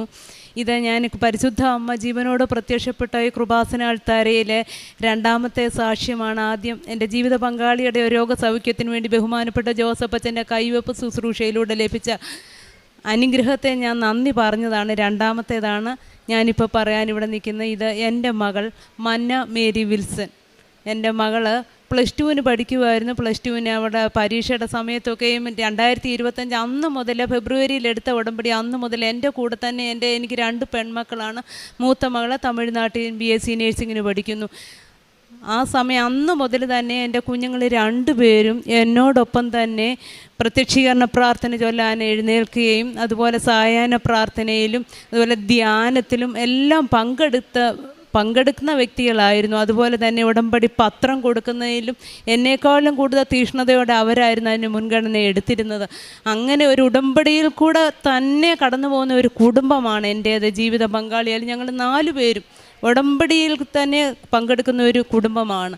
അങ്ങനെ എൻ്റെ മകൾ +2 ഞാൻ 6ാമത്തെ ഉടമ്പടി, ഞാനിവിടെ ഉടമ്പടി നിയോഗങ്ങൾ എഴുതിയിടുമ്പോൾ പ്രത്യേകിച്ച് ഭൗതിക നേട്ടങ്ങളെക്കുറിച്ച് ഞാൻ എഴുതാറില്ല. കാരണം എനിക്കറിയാമായിരുന്നു ദൈവം അബ്രഹാമിനോട് പറഞ്ഞിട്ടുണ്ട്, നീ എൻ്റെ മുന്നിൽ വർത്തിക്കുക, കുറ്റമറ്റവനായിട്ട് ജീവിക്കുക എന്ന ആ വചനം എൻ്റെ ഹൃദയത്തിൽ എന്നും ഉള്ളത് കൊണ്ട് ഞാനങ്ങനെ ഭൗതിക നേട്ടങ്ങളെക്കുറിച്ച് എഴുതത്തില്ല. ദൈവത്തെ അറിഞ്ഞ് ജീവിക്കുമ്പോൾ അതെല്ലാം ദൈവം എനിക്ക് പുറകാലെ തരും എന്ന് പൂർണ്ണമായിട്ട് ഞാൻ വിശ്വസിച്ച ഒരു വ്യക്തിയാണ്. അതുകൊണ്ട് ഞാൻ എഴുതിയിടുന്ന നിയോഗം ഒന്ന് പരിശുദ്ധാത്മാവിൻ്റെ കൃപ തരണമേ. പരിശുദ്ധ അമ്മയുടെയും ഈശോയുടെയും കരം പിടിച്ച് ഓരോ പ്രഭാതം മുതൽ വൈകിട്ട് വരെ നടക്കാനുള്ള കൃപ തരണമേ. എൻ്റെ വായ്ക്കൊരു കാവൽക്കാരനെ, അതിരങ്ങൾക്കൊരു സൂക്ഷിപ്പുകാരനെ നിയമിക്കണമേ. ഇങ്ങനെയുള്ള കാര്യങ്ങളായിരുന്നു ഞാൻ. അതുകൊണ്ട് എൻ്റെ സ്വഭാവത്തിലാണ് ഏറ്റവും പരിശുദ്ധ അമ്മ എന്നെ അനുഗ്രഹിച്ച് മാറ്റം വരുത്തിയത്. അതുപോലെ എൻ്റെ കുഞ്ഞ് 6ാമത്തെ നിയോഗം പുതിയപ്പോൾ ഞാൻ എഴുതിയിട്ടു, എൻ്റെ കുഞ്ഞിന് നല്ല മാർക്ക് കിട്ടി പരിശുദ്ധ അമ്മേ, നല്ലൊരു സ്ഥാപനത്തിൽ പഠിക്കാനുള്ള കൃപ അമ്മ ചൊരിഞ്ഞ് തരണേന്ന്. കാരണം എന്നും അവർ ദൈവസന്നിധിയെ കൈകൂപ്പി പ്രാർത്ഥിച്ചവരായതുകൊണ്ട് ദൈവത്തെ അറിയുന്ന ഒരു സ്ഥാപനം തന്നെ ഇവർക്ക് തുടർന്ന് പഠിക്കാൻ കിട്ടണേന്ന് ഞാൻ അതിയായി ആഗ്രഹിച്ചു. മനസ്സും കൊണ്ട് ഞാൻ ഇങ്ങനെ പറയുമായിരുന്നു, പരിശുദ്ധ അമ്മയോട് എപ്പോഴും ഉറക്കെ പറഞ്ഞില്ലേലും. അതിൻ്റെ ഫലമായിട്ട് എൻ്റെ കുഞ്ഞ് +2 പരീക്ഷ എഴുതാൻ പോയ സമയത്തൊക്കെ ഈ പ്രാവശ്യം സഹോദരങ്ങൾക്കെല്ലാം അറിയാം, കെമിസ്ട്രി വളരെ പ്രയാസമായിരുന്നു വിഷയം. ആ സമയത്ത് എല്ലാ പരീക്ഷയ്ക്കും എൻ്റെ കുഞ്ഞിന് ഞാൻ ഉടമ്പടി തൈലം നെറ്റി തേച്ച് വിടുകയും ഉടമ്പടി കാശ് രൂപം കൊടുത്തുവിടുകയും ഉടമ്പടി നേർച്ച വസ്തുക്കൾ എന്നും പ്രാർത്ഥന കഴിഞ്ഞിട്ട് അവർ ഉപയോഗിക്കുകയൊക്കെ ചെയ്യുമായിരുന്നു. അതിൻ്റെ ഫലമായിട്ട് എൻ്റെ കുഞ്ഞിന് +2 നല്ല മാർക്ക് ലഭിച്ച പുഷ്പഗിരി മെഡിക്കൽ കോളേജിൽ പഠിക്കാനുള്ള വലിയൊരു അനുഗ്രഹം അമ്മയുടെ ജീവിതത്തിൽ ചെയ്തു കൊടുത്ത് അനുഗ്രഹിച്ചു. ഞങ്ങൾ ഒരിക്കലും സ്വപ്നത്തിൽ പോലും പ്രതീക്ഷിച്ചില്ല അങ്ങനെ ഒരിടത്ത് കിട്ടുമെന്ന്. കാരണം അതുപോലെ അവിടെ എല്ലാവർക്കും അറിയാം, അവിടെ നല്ല 100 മാർക്കാണ് അവിടെ എല്ലാം കിട്ടുന്നത്. അങ്ങനെയുള്ള ഒരു സ്ഥാപനത്തിൽ എൻ്റെ കുഞ്ഞിനമ്മ നല്ല മാർക്ക് നൽകി അമ്മ അവിടെ പഠിക്കാനുള്ള അഡ്മിഷൻ അവൾക്ക് കൊടുത്ത് അവളെ അനുഗ്രഹിച്ചു. ഇത് വലിയൊരു ദൈവ അനുഭവമായിരുന്നു. 2ാമത്തെ എൻ്റെ സാക്ഷ്യമായിരുന്നു, ഞങ്ങളുടെ കുടുംബമായിട്ട് അലർജിയുടെ അസുഖം ഉണ്ടായിരുന്നു. എല്ലാവരും രാവിലെ എഴുന്നേൽക്കുമ്പോൾ തുമ്മുക, ഇങ്ങനെ ചൊറിച്ചില്ല, ഇങ്ങനെയുള്ള ഒരു അസുഖം. അത് പൂർണ്ണമായിട്ട് മാറിയില്ല, എന്നാലും ഒത്തിരി ശമനം കിട്ടി അമ്മ ഞങ്ങളെ അനുഗ്രഹിച്ചു. 3ാമത് അതുപോലെ തന്നെ ചെവി എൻ്റെ അടയുന്ന ഈ അലർജിയുടെ ഭാഗമായിട്ട് ചെവി അടഞ്ഞിരിക്കും. കുഞ്ഞുങ്ങൾ പറയുന്ന പോലും എനിക്ക് ചിലപ്പോൾ രാവിലെയൊക്കെ കേൾക്കാൻ വയ്യ. ഞാൻ അമ്മയോട് പ്രാർത്ഥിച്ചു, മാതാവേ എനിക്ക് എൻ്റെ കുഞ്ഞുങ്ങളുടെ സംസാരം കേൾക്കണ്ട, പക്ഷേ നമ്മുടെ ധ്യാന ജോസഫ് അച്ഛൻ്റെ എനിക്ക് കേൾക്കണം. അതുപോലെ ദൈവവചനങ്ങൾ കേൾക്കാനും മൊബൈലിൽ ചെവിയോട് ചേർത്ത് വെച്ച് പ്രാർത്ഥിച്ചു. അതിൻ്റെ ഫലമായിട്ട് എൻ്റെ പൂർണ്ണമായിട്ടും എൻ്റെ ചെവിയുടെ അടപ്പ് മാറി പൂർണ്ണ സൗഖ്യം അമ്മ തന്ന് അനുഗ്രഹിച്ചു. അതുപോലെ ഒരു ഇതായിരുന്നു ഉപ്പൂറ്റി വേദന. 2 വർഷത്തോളം എനിക്ക് ഉപ്പൂറ്റിക്ക് വേദനയായിരുന്നു. കാല് നിലത്തോട്ട് എഴുന്നേൽക്കുമ്പോൾ കുത്താൻ വയ്യ, വടി വരെ എടുക്കേണ്ട അവസ്ഥയെത്തി. പക്ഷേ അന്നേരം എല്ലാം ഞാൻ കരഞ്ഞ് പ്രാർത്ഥിച്ച് ഉടമ്പടി തൈലം തേച്ച് കാലിൻ്റെ ഉപ്പൂറ്റിക്ക് പ്രാർത്ഥിച്ച അമ്മേ, ഞാനിങ്ങനെ വടിയേലായാൽ എങ്ങനെ അമ്മയുടെ പ്രാർത്ഥന, ഞാനും അമ്മയും കൂടെ അതുപോലൊരു ആത്മാർത്ഥ ബന്ധത്തിലേക്ക് വളർന്നു. പഴയ നിയമത്തിൽ രൂത്തിൻ്റെ ഒരു പുസ്തകമുണ്ട്, 1:16 പറയുന്നുണ്ട്, രൂത്തിൻ്റെ അമ്മായിയമ്മയായിരുന്നു നവോമി പറയുന്നുണ്ട്, നിങ്ങൾ എന്നെ വിട്ട് പോകണം, മക്കൾ 2 പേരും മരിച്ചു പോയപ്പോൾ. പക്ഷേ രൂത്ത് നവോമിയോട് പറയുന്നുണ്ട്, അമ്മയെ വിട്ടു പോകാനും എന്നോട് മടങ്ങി പോകാൻ പറയരുതേ, അമ്മ എവിടെ പോകുന്നോ ഞാൻ അവിടെ വരും, അമ്മ എവിടെ പാർക്കുന്നോ ഞാൻ അവിടെ പാർക്കും, അമ്മയുടെ ദൈവം എൻ്റെ ദൈവം, മരണത്താലല്ലാതെ ഞാൻ അമ്മയെ വിട്ടുപിരിയത്തില്ലെന്ന് പറയുന്ന വളരെ വളരെ പ്രസക്തമായ ഒരു ഭാഗം. അത് ഞാൻ പരിശുദ്ധ അമ്മയോട് എപ്പോഴും അമ്മയുടെ മുഖത്ത് നോക്കി, അമ്മ നവോമിയാന്നേ ഞാൻ രൂത്ത അങ്ങനെ പറയുമായിരുന്നു. കാരണം മരണത്താലല്ലാതെ ഇനി അമ്മയിൽ നിന്നും വിട്ടുപിരിയാൻ എന്നെ കൊണ്ട് സാധിക്കത്തില്ലായിരുന്നു. അതുപോലെ എനിക്കൊരു വലിയ ദൈവ അനുഭവം ഉണ്ടായ ഒരു സന്ദർഭമാണ്. ഞങ്ങൾ ഓർത്തഡോക്സ് സഭാ വിശ്വാസികളാണ്. വിശുദ്ധ കുർബാന കൊള്ളുമ്പോൾ വെള്ളം അതിരാവിലെ വല്ലതും ഇച്ചിരി തൊണ്ട നനയാൻ കുടിക്കുക, അല്ലാതെ ആഹാര സാധനങ്ങൾ കഴിക്കാൻ ഞങ്ങൾക്ക് അനുവാദമില്ല. ഞാനൊരു ദിവസം ഇതുപോലെ കൂസോയ പ്രാവശ്യം കുർബാന കൊണ്ടിട്ട് വീട്ടിൽ ഞങ്ങൾക്ക് ബസ്സിന് വരണം, ദൂരമുണ്ട്. എന്നാലും എല്ലാ ഞായറാഴ്ചയും പള്ളിയിൽ പോവും. ഞാനിതുപോലെ വീട്ടിൽ വന്നിട്ട് ചായ കുടിക്കുക, ഈ ഒരു ആർത്തിയോടെ എനിക്ക് വിശപ്പും ദാഹവും എല്ലാം ഉണ്ട്. ഞാൻ ഓടി ഇങ്ങോട്ട് മടങ്ങി പള്ളിയിൽ കുർബാന കൊണ്ടിട്ട് വരുമ്പോൾ പെട്ടെന്ന് തന്നെ ഒരു മലങ്കര കത്തോലിക്ക ഒരു കുരിശുമൂട്ടി വേളാങ്കണ്ണി മാതാവിൻ്റെ രൂപമായിരുന്നു. അന്നേരം അവിടെ നിന്ന് ഇങ്ങോട്ട് കവർ ചെയ്തപ്പോൾ എന്നെ ആരോ പുറകിൽ നിന്നുകൊണ്ട് എൻ്റെ ചെവിയിൽ നിന്ന് പറയുന്നു, പുറമോട്ട് നോക്കുന്നു. ഞാൻ അന്നേരം ഓർത്ത് പുറമോട്ട് നോക്കാൻ പറഞ്ഞപ്പോൾ ആദ്യം പുറമോട്ട് നോക്കി. ഞാൻ ഓർത്ത് ഞങ്ങളുടെ പള്ളിയിൽ നിന്ന് ആരാണ്ട് കാറും കൊണ്ട് വല്ലതും വരുന്നതായിരിക്കും, വീട്ടിലോട്ട് പോകുന്ന ഭാഗത്താണ് എന്നെയും കൂടെ കയറ്റിക്കൊണ്ട് പോകും. പിന്നെയും ഞാൻ നടന്ന് കണ്ടില്ല. 2ാമത് വീണ്ടും 2 സ്റ്റെപ്പ് വെച്ചപ്പോൾ വീണ്ടും പറഞ്ഞു പുറമോട്ട് നോക്കുന്നു. ഞാൻ വീണ്ടും പുറമോട്ട് നോക്കുമ്പോൾ പിന്നെ ആരെയും കണ്ടില്ല. എന്നാൽ കുരിശുമൂട്ടിലോട്ട് നോക്കുന്നുമുണ്ട്. 3ാമത് ഞാൻ അടുത്ത സ്റ്റെപ്പ് വെക്കാൻ നേരം എനിക്ക് അനങ്ങാൻ പറ്റുന്നില്ല. എൻ്റെ കാലവിടെ അങ്ങ് സ്ട്രൈക്ക് പോലെ ഇങ്ങനെ അങ്ങ് ആയിപ്പോയി. ഞാൻ എനിക്ക് പറ്റുന്നില്ല. ഞാൻ വീണ്ടും ആ കുരിശുമൂട്ടിലോട്ട് നോക്കാം. നനഞ്ഞു കുതിർന്ന 38 പത്രം ആദ്യം ഒത്തിരി പത്രമായിട്ടാണ് ഇരിക്കുന്നത് കണ്ട് ഞാൻ അവിടെ നിന്ന് ഓടിപ്പോയി. അപ്പം അത്രയോ എൻ്റെ പരിശുദ്ധ അമ്മയുടെ പത്രം ഇത് ഇങ്ങനെ വെച്ച് നനഞ്ഞ് കുതിർന്നിരിക്കുന്നല്ലോ. എനിക്കറിയത്തില്ല, ഒരു കുഞ്ഞിനെ നമ്മൾ എങ്ങനെ അതിനെ എടുക്കുന്നു. അതേ ലാഘവത്തോടാണ് ഞാൻ കുഞ്ഞിനെ എടുത്ത് എൻ്റെ നെഞ്ചോട് ചേർത്ത്. അന്നേരം എൻ്റെ ദാഹവും പോയി, വിശപ്പും പോയി.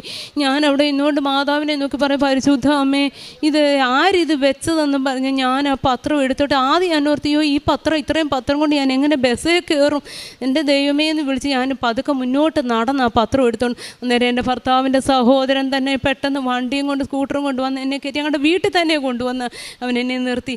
ഞാൻ ആ പത്രം വെച്ചപ്പോൾ ദാഹം ഒന്നും അന്നേരം എനിക്ക് അനുഭവപ്പെട്ടില്ല. ഞാൻ ആ പത്രം എടുത്ത് പായെടുത്ത്. അന്നേരം എൻ്റെ ഈ മോൾ അവിടെ ഉണ്ട്. മോളും എന്നോട് ചോദിക്കും, അമ്മ ഈ പത്രം നമ്മൾ ഇത്രയും പത്രം എന്തോ ചെയ്യും? ഞാൻ പറഞ്ഞു, അല്ല മോനെ, ഇതെല്ലാം നനഞ്ഞത് വലിയോ? ഞാൻ പറഞ്ഞു, അല്ല, നമുക്കൊരു വിദ്യ ചെയ്യാമെന്ന് പറഞ്ഞ് ഞാൻ പായെടുത്ത് നിരത്തി ടെറസിൻ്റെ പുറത്ത് കൊണ്ടുപോയി ഇതെല്ലാം ഉണക്കി. ഞാൻ അവിടെ തന്നെ ഇന്ന് കാറ്റത്ത് പറന്നു പോകാതിരിക്കാൻ അത് അയലെല്ലാം ഇട്ട് ഉണക്കി. ഞാനും പിറ്റേന്ന് എൻ്റെ മോടെ കെമിസ്ട്രിയുടെ പരീക്ഷയായിരുന്നു, +2ൻ്റെ. അതൊരു വലിയ അനുഭവമായിരുന്നു. എൻ്റെ കുഞ്ഞ് സ്കൂളിൽ നിന്ന് വരുന്നിടം വരെ ഞാൻ അവിടെ കൃപാസനത്തിൽ അന്ന് വന്ന് പിറ്റേന്ന് വന്നിട്ട് ഞാൻ അവിടെ ഇറങ്ങി, അവിടെ സ്കൂളിൻ്റെ അവിടെ ഇറങ്ങി ആ മോളോട് പറഞ്ഞു, മോനെ രാവിലെ പറഞ്ഞായിരുന്നു മോനെ നമുക്കിത് നടന്ന് മൈലുകൾ താണ്ടി ഇതെല്ലാം കൊടുക്കണം ഈ പത്രം. അവൾ പറയൂ, അത് ഇതെല്ലാം കൊടുത്ത് തീർക്കാൻ നിൽക്കുമോ? ഞാൻ പറഞ്ഞു, കൊടുക്കണം. അവൾ കെമിസ്ട്രിയുടെ പരീക്ഷ വൈകിട്ടായിരുന്നു, ഉച്ച മുതൽ അവൾ ഇറങ്ങി വന്ന് ഞാനും അവളും കൂടെ മൈലുകൾ താണ്ടി ആ പത്രം ഞങ്ങളുടെ അവിടുത്തെ വീടുകളിലെല്ലാം കൊടുത്ത്. ദൂരമായിരുന്നു, ഒത്തിരി നടന്ന് വീടിനോട് അടുത്തപ്പോൾ ഞാൻ പറഞ്ഞു, മോള് ചായ പോലും കുടിച്ചില്ലയോ എന്ന് പറഞ്ഞു. അന്നേരമാണ് അവൾ എന്നോട് പറഞ്ഞു, രാവിലെ മുതൽ അമ്മേ ഈ പത്രം കൊടുക്കേണ്ടിയോണ്ട് ഉപവാസമായിരുന്നു. ഉപവാസം എടുത്താൽ ഞാൻ പരിശുദ്ധ അമ്മയുടെ ഈ 2024 പഴയ പത്രം കൊടുക്കാൻ കൊണ്ട് ഞാൻ അവിടെ ഇടിവെട്ടിയതുപോലെ ഇരുന്ന്. കാരണം ഉച്ചയ്ക്കത്തെ പരീക്ഷ, കെമിസ്ട്രിയുടെ മെയിൻ പരീക്ഷ, ഇവൾ ഉപവാസം എടുത്ത് ദൈവമേ അമ്മേ ഇവക്കൊരു തലകർക്കം പോലും കൊടുക്കാതെ അമ്മ ഇവളെ കാത്തല്ലോ എന്ന് പറഞ്ഞ് ഞാൻ അവിടെ കരഞ്ഞു പോയി. അതുപോലെ ഞങ്ങൾ എല്ലാ വർഷവും ജപമാല റാലിക്ക് വരുന്നുണ്ട്. 8 ദിവസത്തെ നോയമ്പ് നോറ്റാണ് ഞങ്ങൾ വരുന്നത്. അതുപോലെ തിരുവോസ്തി കഴിക്കാൻ ഭയങ്കര ആഗ്രഹമായിരുന്നു. ഓരോ പ്രാവശ്യം എന്നും കുർബാന കൊള്ളും കാണും ഞാൻ ജോസഫ് അച്ഛനെ. ഞങ്ങൾക്കെന്നും കുർബാനയില്ല, ഞങ്ങൾ ഓർത്തഡോക്സ് പള്ളിയിലായതുകൊണ്ട്. പക്ഷേ ഞാൻ എന്നും ഇവിടുത്തെ കുർബാന കാണുമ്പോൾ ഒന്നും ഓർക്കും, തിരുവോസ്തി കഴിക്കാൻ ആഗ്രഹം. അതുപോലെ കഴിഞ്ഞ പ്രാവശ്യം ജപമാല റാലിക്ക് 8 ദിവസത്തെ നോയമ്പെടുത്ത് ഇവിടെ വന്നപ്പോഴേ ഇവിടെ അടുത്ത് കത്തോലിക്ക പള്ളി സ്കൂളിൽ കിടക്കാൻ പോയപ്പോൾ അവിടെ കുർബാന ഞാൻ അവിടെ ആളുകളോട് ചോദിച്ചു, ഞാൻ 8 ദിവസത്തെ നോയമ്പാണ്, ഞങ്ങൾക്ക് വലിയ ആഗ്രഹമുണ്ട്, തിരുവോസ്തി കഴിക്കാൻ പറ്റുമോ? ഞങ്ങൾ കുമ്പസാരിച്ച്. അന്നേരം അവർ പറഞ്ഞ് 8 ദിവസത്തെ നോയമ്പ് നോക്കിയല്ലയോ മാതാവിനോടുള്ള, നിങ്ങൾ വാന്നും പറഞ്ഞ് ഞങ്ങൾക്ക് തിരുവോസ്തി. അന്ന് ഞാൻ മുട്ടുമേന്ന് ആ പള്ളിയിൽ നിന്ന് ഇനി ഞാൻ മരിച്ചാലും എനിക്ക് കുഴപ്പമില്ലെന്ന്. കാരണം അത്ര ആഗ്രഹമായിരുന്നു തിരുവോസ്തി കഴിക്കാൻ, ഭക്ഷിക്കാനുള്ള ആഗ്രഹം. അത് ഞാനും കുഞ്ഞുങ്ങളും അത് ഭക്ഷിച്ചു.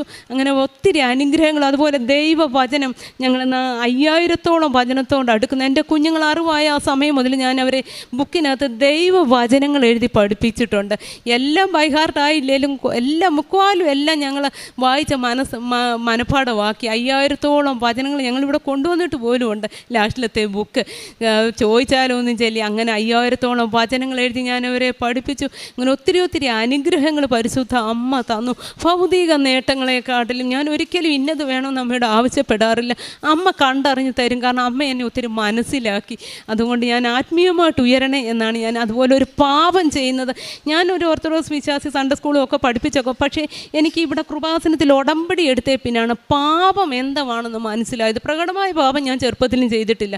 പക്ഷേ ഇപ്പോഴാണ് എന്തൊക്കെയാണ് പാപ അവസ്ഥകളെന്ന് എനിക്ക് മനസ്സിലായത്. നമ്മുടെ ബഹുമാനപ്പെട്ട ജോസഫ് അച്ഛന് എല്ലാ ധ്യാനവും കൂടാറുണ്ട്. അച്ഛൻ്റെ ധ്യാനം എനിക്ക് ഏറ്റവും ഇഷ്ടമുള്ളതാണ്. അച്ഛൻ്റെ ധ്യാനം അച്ഛൻ മനസ്സിലാക്കി തരും നമുക്ക് എന്താണ് പാപമെന്ന്. ഇപ്പം ഞാൻ അതനുസരിച്ചാണ്. ഒരു പാപം, ഒരു കളവ് ആരോടേലും പറഞ്ഞാലും ഉള്ളംകാല് മുതൽ എനിക്കൊരു വൈദ്യുത പ്രവാഹം പോലൊരു അനുഭവം ഉണ്ടാകും. നീ പാപം ചെയ്തെന്നൊരവസ്ഥ എൻ്റെ ഉള്ളിലിരുന്ന് പറയും. ഉടനെ ഞാൻ പോയി, ഞങ്ങൾ ഓർത്തഡോക്സ് മനസ്താപ പ്രാർത്ഥനയൊന്നും ഞങ്ങൾക്കില്ല. പക്ഷേ ഇവിടുത്തെ മൊബൈലിൽ നോക്കി ഞാൻ ആ മനസ്താപ പ്രാർത്ഥന, ഇവിടുത്തെ കുർബാന പോലും ഞാൻ കാണാതെ പഠിച്ച വ്യക്തിയാണ്. അതുപോലെ ധ്യാനത്തിന് പാടുന്ന അഭിഷേകത്തിൻ്റെ പാട്ടുകൾ ജയേഷ് ബ്രദറൊക്കെ പാടുന്നു. ഞാൻ ഓരോന്നും ഡയറിയിൽ എഴുതിയെടുക്കും. അതെടുത്തിട്ട് അഭിഷേകം കൊണ്ട് ഞാൻ നിറഞ്ഞ് ഇങ്ങനെ പാടും.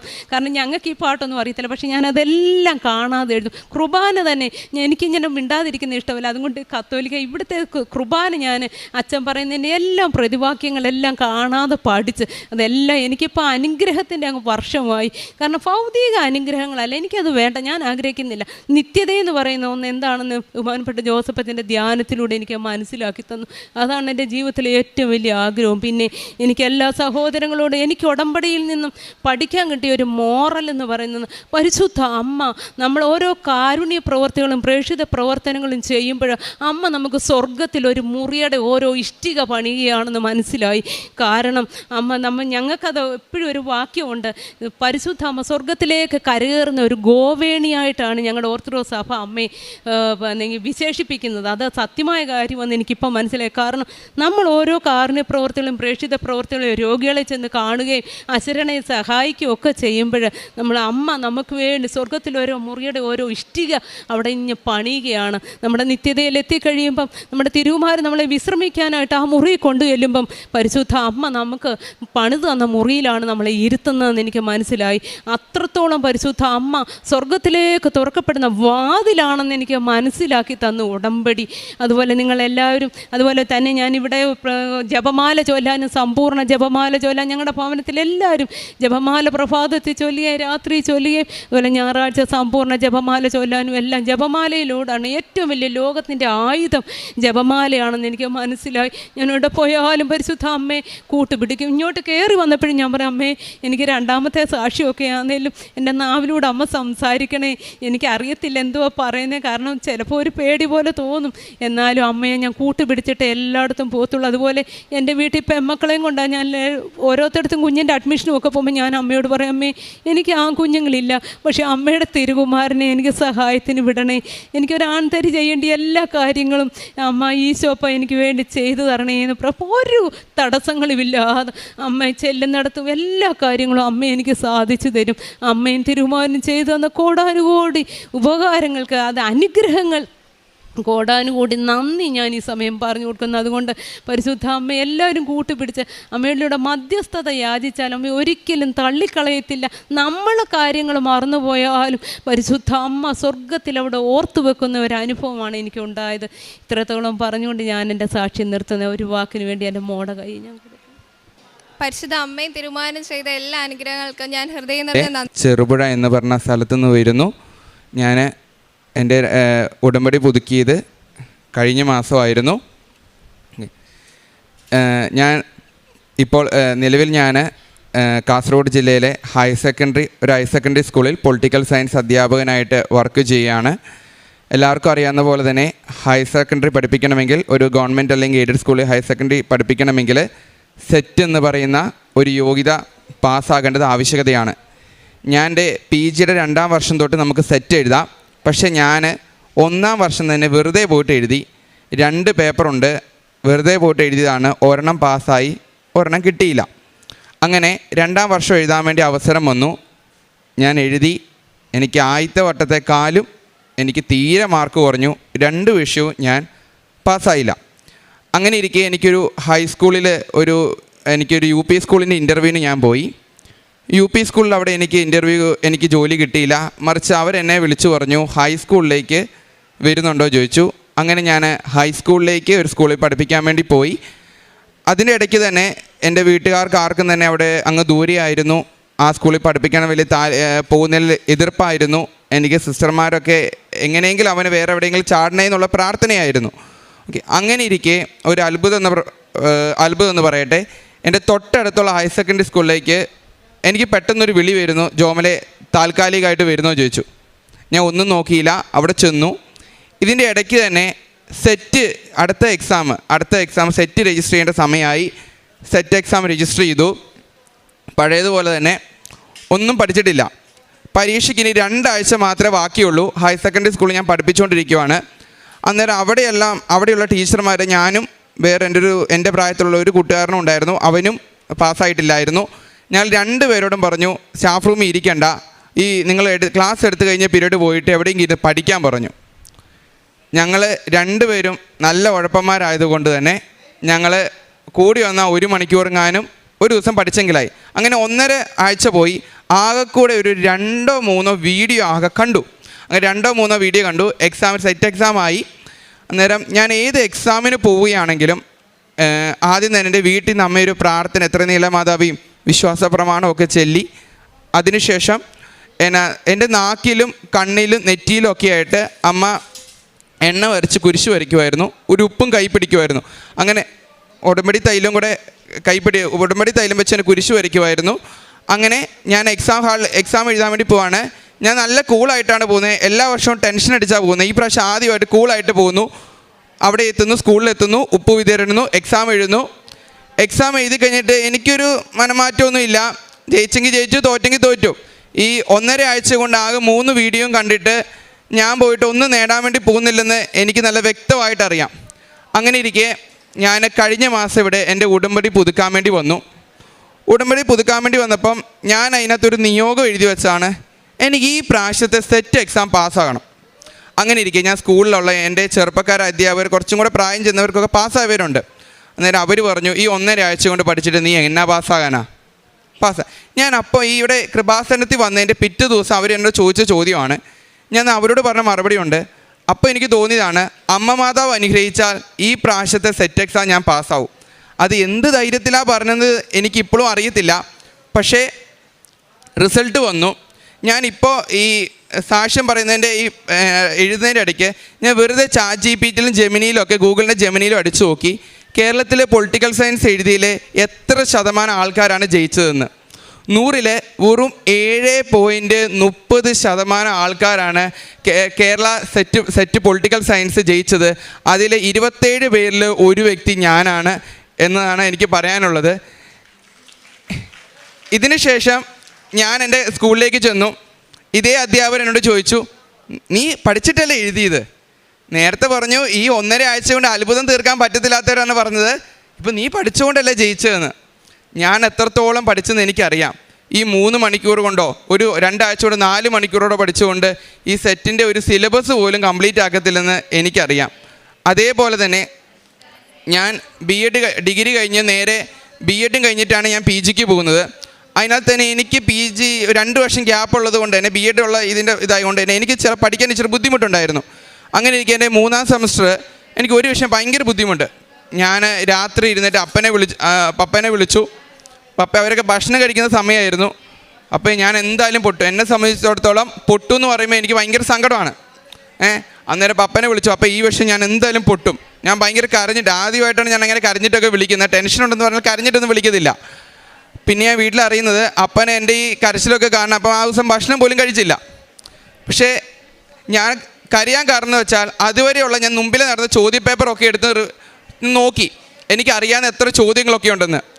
എൻ്റെ മുമ്പേ നടന്ന പരീക്ഷയിൽ എനിക്ക് ആകെ ആ ചോദ്യപേപ്പറിൽ അറിയാവുന്ന 3 ചോദ്യങ്ങളായിരുന്നു. ആ 3 ചോദ്യങ്ങൾ അന്നേരം ഈ പ്രാവശ്യത്തെ പരീക്ഷയ്ക്ക് എന്തായാലും പൊട്ടുമായിരിക്കും. ഓക്കെ, അങ്ങനെ ഇരിക്കെ എൻ്റെ പരീക്ഷ ഞാൻ എഴുതി.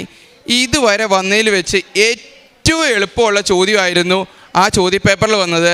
ആ വിഷയത്തിന് ഞാൻ A+ഓടെയാണ് പാസ്സായത്. അതേപോലെ തന്നെ എൻ്റെ PGയിൽ മറ്റൊരു അനുഭവം ഉണ്ടായിരുന്നു. ഞാൻ ഓരോ വട്ടം പരീക്ഷ എഴുതുമ്പോൾ എനിക്ക് പ്രത്യേകതയുണ്ട്. ഞാൻ അമ്മ മാതാവിൻ്റെ കാശ് രൂപ എപ്പോഴും കൈ പിടിക്കും. അതേപോലെ തന്നെ എൻ്റെ കയ്യിൽ ബെനഡിക്റ്റ് കുരിശും ഉണ്ടാവും. ഇത് രണ്ടും ഞാൻ ഒറ്റ കയ്യിൽ വെക്കും, പേന നടുക്കും വെക്കും. ഇങ്ങനെ ഞാൻ എഴുതുന്നത് കാണുന്നവർക്ക് ചിലർക്ക് കോമഡിയാണ്, പക്ഷേ ഇതാണ് സത്യം. അതേപോലെ തന്നെ ഒരു ചെറിയ കുരിശുണ്ടാവും. ആ കുരിശ് എപ്പോഴും എൻ്റെ ചെറുപ്പം തൊട്ട് തന്നെ ചെയ്തു. എൻ്റെ അമ്മ എപ്പോഴും എനിക്ക് എവിടെയെങ്കിലും ഒരു എക്സാമിന് പോകുമ്പോഴോ ഒരു മത്സരത്തിന് പോകുമ്പോഴോ എപ്പോഴും എന്നെ കുത്തിത്തരും. അതാരും കാണത്തില്ല. അങ്ങനെ എൻ്റെ കയ്യിലൊരു കാശ് രൂപമുണ്ട്, ഒരു ബെൻറ്റി കുരിശ്. രണ്ടും ഞാൻ ഈ ഒറ്റ റൈറ്റ് ഹാൻഡിൽ പിടിക്കും. പേന ഇങ്ങനെ കഷ്ടിച്ച് പിടിച്ചിട്ട് എഴുതുന്നത്. അങ്ങനെ ഇരിക്കെ ഞാൻ ഏത് സെമസ്റ്ററിൽ എനിക്ക് ഓർമ്മയില്ല, ഞാനൊരു ചോദ്യപേപ്പർ നോക്കിയപ്പോൾ എനിക്ക് അതിലാകെ 1-2 ചോദ്യമേ അറിയത്തുള്ളൂ. ഞാനത് പഠിച്ചിട്ട് പോയ പരീക്ഷയാണ്, പക്ഷേ എനിക്ക് 1-2 ചോദ്യമേ അറിയത്തുള്ളൂ.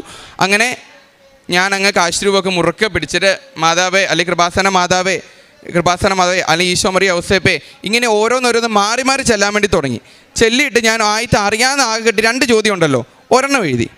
കുറച്ച് കഴിയുമ്പോഴത്തേക്കിനും എനിക്ക് ഓരോ ചോദ്യമൊക്കെ ഞാൻ ഈ നേരത്തെ കണ്ട ചോദ്യമല്ല, വേറെ ഏതൊക്കെ എളുപ്പമുള്ള ചോദ്യങ്ങളാണ് വരുന്നത്. അതിൻ്റെ എന്താണെന്ന് എനിക്കും മനസ്സിലായില്ല. അങ്ങനെ എനിക്ക് ആ പരീക്ഷയ്ക്കും നല്ല മാർക്കോടെ ജയിച്ചു.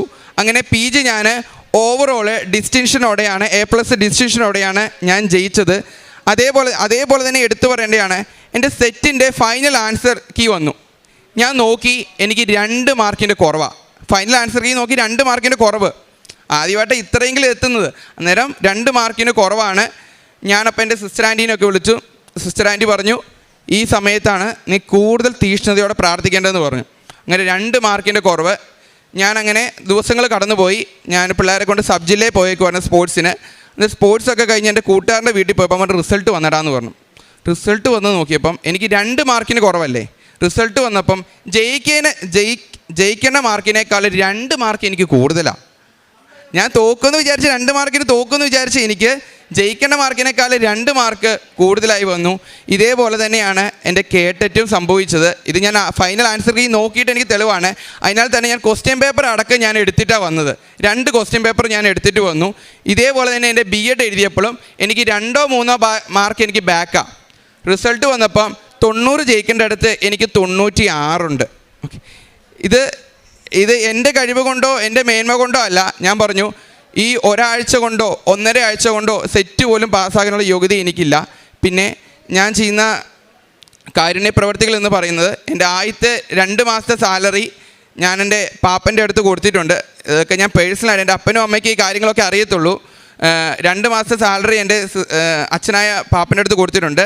അത് ആർക്കെങ്കിലും അനുയോജ്യമായിട്ടുള്ള ആൾക്കാർക്ക് കൊടുക്കാൻ വേണ്ടിയാണ് കൊടുത്തത്. അതേപോലെ തന്നെ ഞാനൊരു ഉടമ്പടിയുടെ കുറച്ച് നാളൊരു ഗ്യാപ്പ് ഉണ്ടായിരുന്നു. പക്ഷേ ആ സമയത്തും ഞാൻ വീട്ടിലങ്ങനെ പുറത്തിങ്ങനെ കാറ്ററിംഗ് വർക്ക് അങ്ങനെയൊന്നും വിടത്തില്ല. അങ്ങനെ ഒരു സിസ്റ്റമാണ്. അങ്ങനെ ഇരിക്കെ അവിടെ എൻ്റെ കോളേജ്, ഞാനിവിടെ വടകരയിലാണ് പഠിച്ചത്. വടകര ഗവൺമെൻറ് കോളേജ് മടപ്പള്ളിയിലാണ്. അവിടെ തൊട്ടടുത്ത് ഈ പൂരം വരും. പൂരത്തിന് അങ്ങനെ ഞാൻ അപ്പനോട് ചോദിച്ചു, അപ്പോൾ കൂട്ടുകാരെല്ലാം പോകുന്നുണ്ട്, കൂട്ടുകാരെല്ലാം പോകുന്നുണ്ട് അവിടെ ഓരോ പണി എടുക്കാൻ വേണ്ടി കൗണ്ടറിൽ ഇരിക്കൽ അങ്ങനെയൊക്കെ. ഞാനും പൊക്കോട്ടെ, അങ്ങനെ വിടത്തില്ല. അപ്പൻ എന്നെ അറിയത്തില്ല, പൊക്കോന്ന് പറഞ്ഞു. അങ്ങനെ 2-3 ദിവസം ഞാൻ അവിടെ പണിയെടുത്തു. എനിക്ക് കിട്ടിയത് പൈസയുടെ, എനിക്ക് 500 രൂപ കിട്ടിയിട്ടുണ്ടെങ്കിൽ അതിൽ 250 രൂപ ഞാൻ എന്ത് ചെയ്തു, പാവപ്പെട്ടവർക്കായി ഞാനത് മാറ്റിവെച്ചു. ബാക്കി പൈസ ഞാൻ ഫുഡ് കഴിക്കുകയൊക്കെ ചെയ്തു. ബാക്കി പൈസ ഞാൻ അത് പാവപ്പെട്ടവർക്കായി ഞാൻ മാറ്റിവെക്കുകയാണ് ചെയ്തത്. അതുപോലെ തന്നെ ഓരോ എക്സാം ഞാൻ പാസ്സാകുമ്പോഴും അല്ലെങ്കിൽ അല്ലാത്ത രീതിയിലുമായിട്ടും ഓരോ കാരുണ്യ പ്രവർത്തികൾ ഞാൻ ചെയ്യുന്നുണ്ട്. പിന്നെ എൻ്റെ ജീവിതത്തിൽ വന്ന മാറ്റം ഒന്ന് എടുത്തു പറയേണ്ടത് വെച്ചാൽ, എൻ്റെ ഈ പ്രായത്തിൽ എനിക്കൊരു 25 വയസ്സാണ് ആയത്. എൻ്റെ പ്രായത്തിലുള്ള മിക്ക കുട്ടികളും എൻ്റെ നാട്ടിലെ കണ്ടുപടന്ന പല ദുശീലങ്ങളുമുണ്ട്. പക്ഷേ മാതാവ് എന്തൊക്കെയോ എന്നെ സംരക്ഷിച്ചു പോകുന്നതാണ്. കാര്യം എൻ്റെ നാട്ടിലെ 10ാം ക്ലാസ്സോ അല്ലെങ്കിൽ +1 കഴിഞ്ഞ കുട്ടികൾ വരെ പലരും പല സാധനങ്ങൾ ഉപയോഗിക്കുന്നുണ്ട്, പല ലഹരി വസ്തുക്കളൊക്കെ ഉപയോഗിക്കുന്നുണ്ട്. ഞാൻ ഇവരുടെ എല്ലാം കൂട്ടത്തിൽ നടക്കുകയും ചെയ്യും. എന്നാൽ ഒരു പ്രശ്നത്തിനോ ഒരു ലഹരി വസ്തുക്കളോ അല്ലെങ്കിൽ ഒരു കാര്യത്തിന് ഞാനങ്ങനെ പോകത്തുമില്ല. അതിന് മാതാവ് എന്നെ അനുവദിച്ചിട്ടുമില്ല.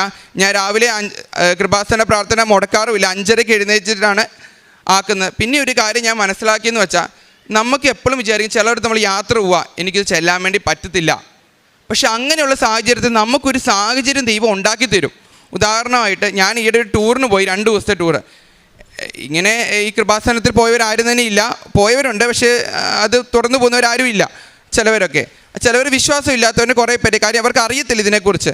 അങ്ങനെ ഇരിക്കെ എനിക്കിത് പ്രാർത്ഥന എല്ലാം അവസരമില്ല. ഞാൻ അന്നേരം ചെയ്ത ഒരു പോംവഴി എന്ന് വെച്ചാൽ, എനിക്ക് അപ്പം മാതാവ് തോന്നിച്ചതാണ്. പപ്പ വീട്ടിലേക്ക് വിളിച്ചു, നിങ്ങൾ കുരിശ് വരയ്ക്കുന്ന സമയത്ത് നിങ്ങൾ സ്പീക്കറിലിട്. ഞാനതിന്ന് ബ്ലൂടൂത്ത് വഴി കണക്ട് ചെയ്തു, ഹെഡ്സെറ്റ് ഇരുന്ന് എന്ത് ചെയ്തോ, ഇവർ യാത്ര പോകുമ്പോൾ ഇവരുടെ വിചാരം ഞാൻ പാട്ട് കേൾക്കുവാന്നാണ്. ഞാനിരുന്ന് വീട്ടിലെ ജപമാല കേട്ടോണ്ടിരിക്കുവാണ്. ഓക്കെ, അങ്ങനെ ഇരിക്കുക ഒരു ദിവസം എനിക്ക് കൃപാസന പ്രാർത്ഥനയും ചെല്ലാൻ വേണ്ടി അവസരം പറ്റത്തില്ലാത്തൊരു അവസരം വന്നു ചേർന്നു. ഇതേപോലെ യാത്ര കിടന്നപ്പം അപ്പോൾ ഞാൻ പറഞ്ഞു വെച്ചാൽ, ജപമാല ചെല്ലുക അപ്പയും അമ്മയും, എന്നിട്ട് ആ കൃപാസന പ്രാർത്ഥനയും കൂടി ഒന്ന് ചെല്ലുക. ഞാൻ ഇവിടെ നിന്ന് ഹെഡ്സെറ്റ് കേൾക്കാം.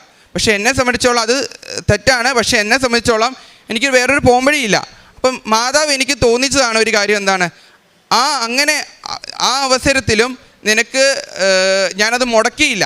അവരിലൂടെയാണെങ്കിലും എനിക്കിത് കാണാൻ വേണ്ടി സാധിച്ചു. ഞാൻ ഏറെ സന്തോഷവാനാണ്.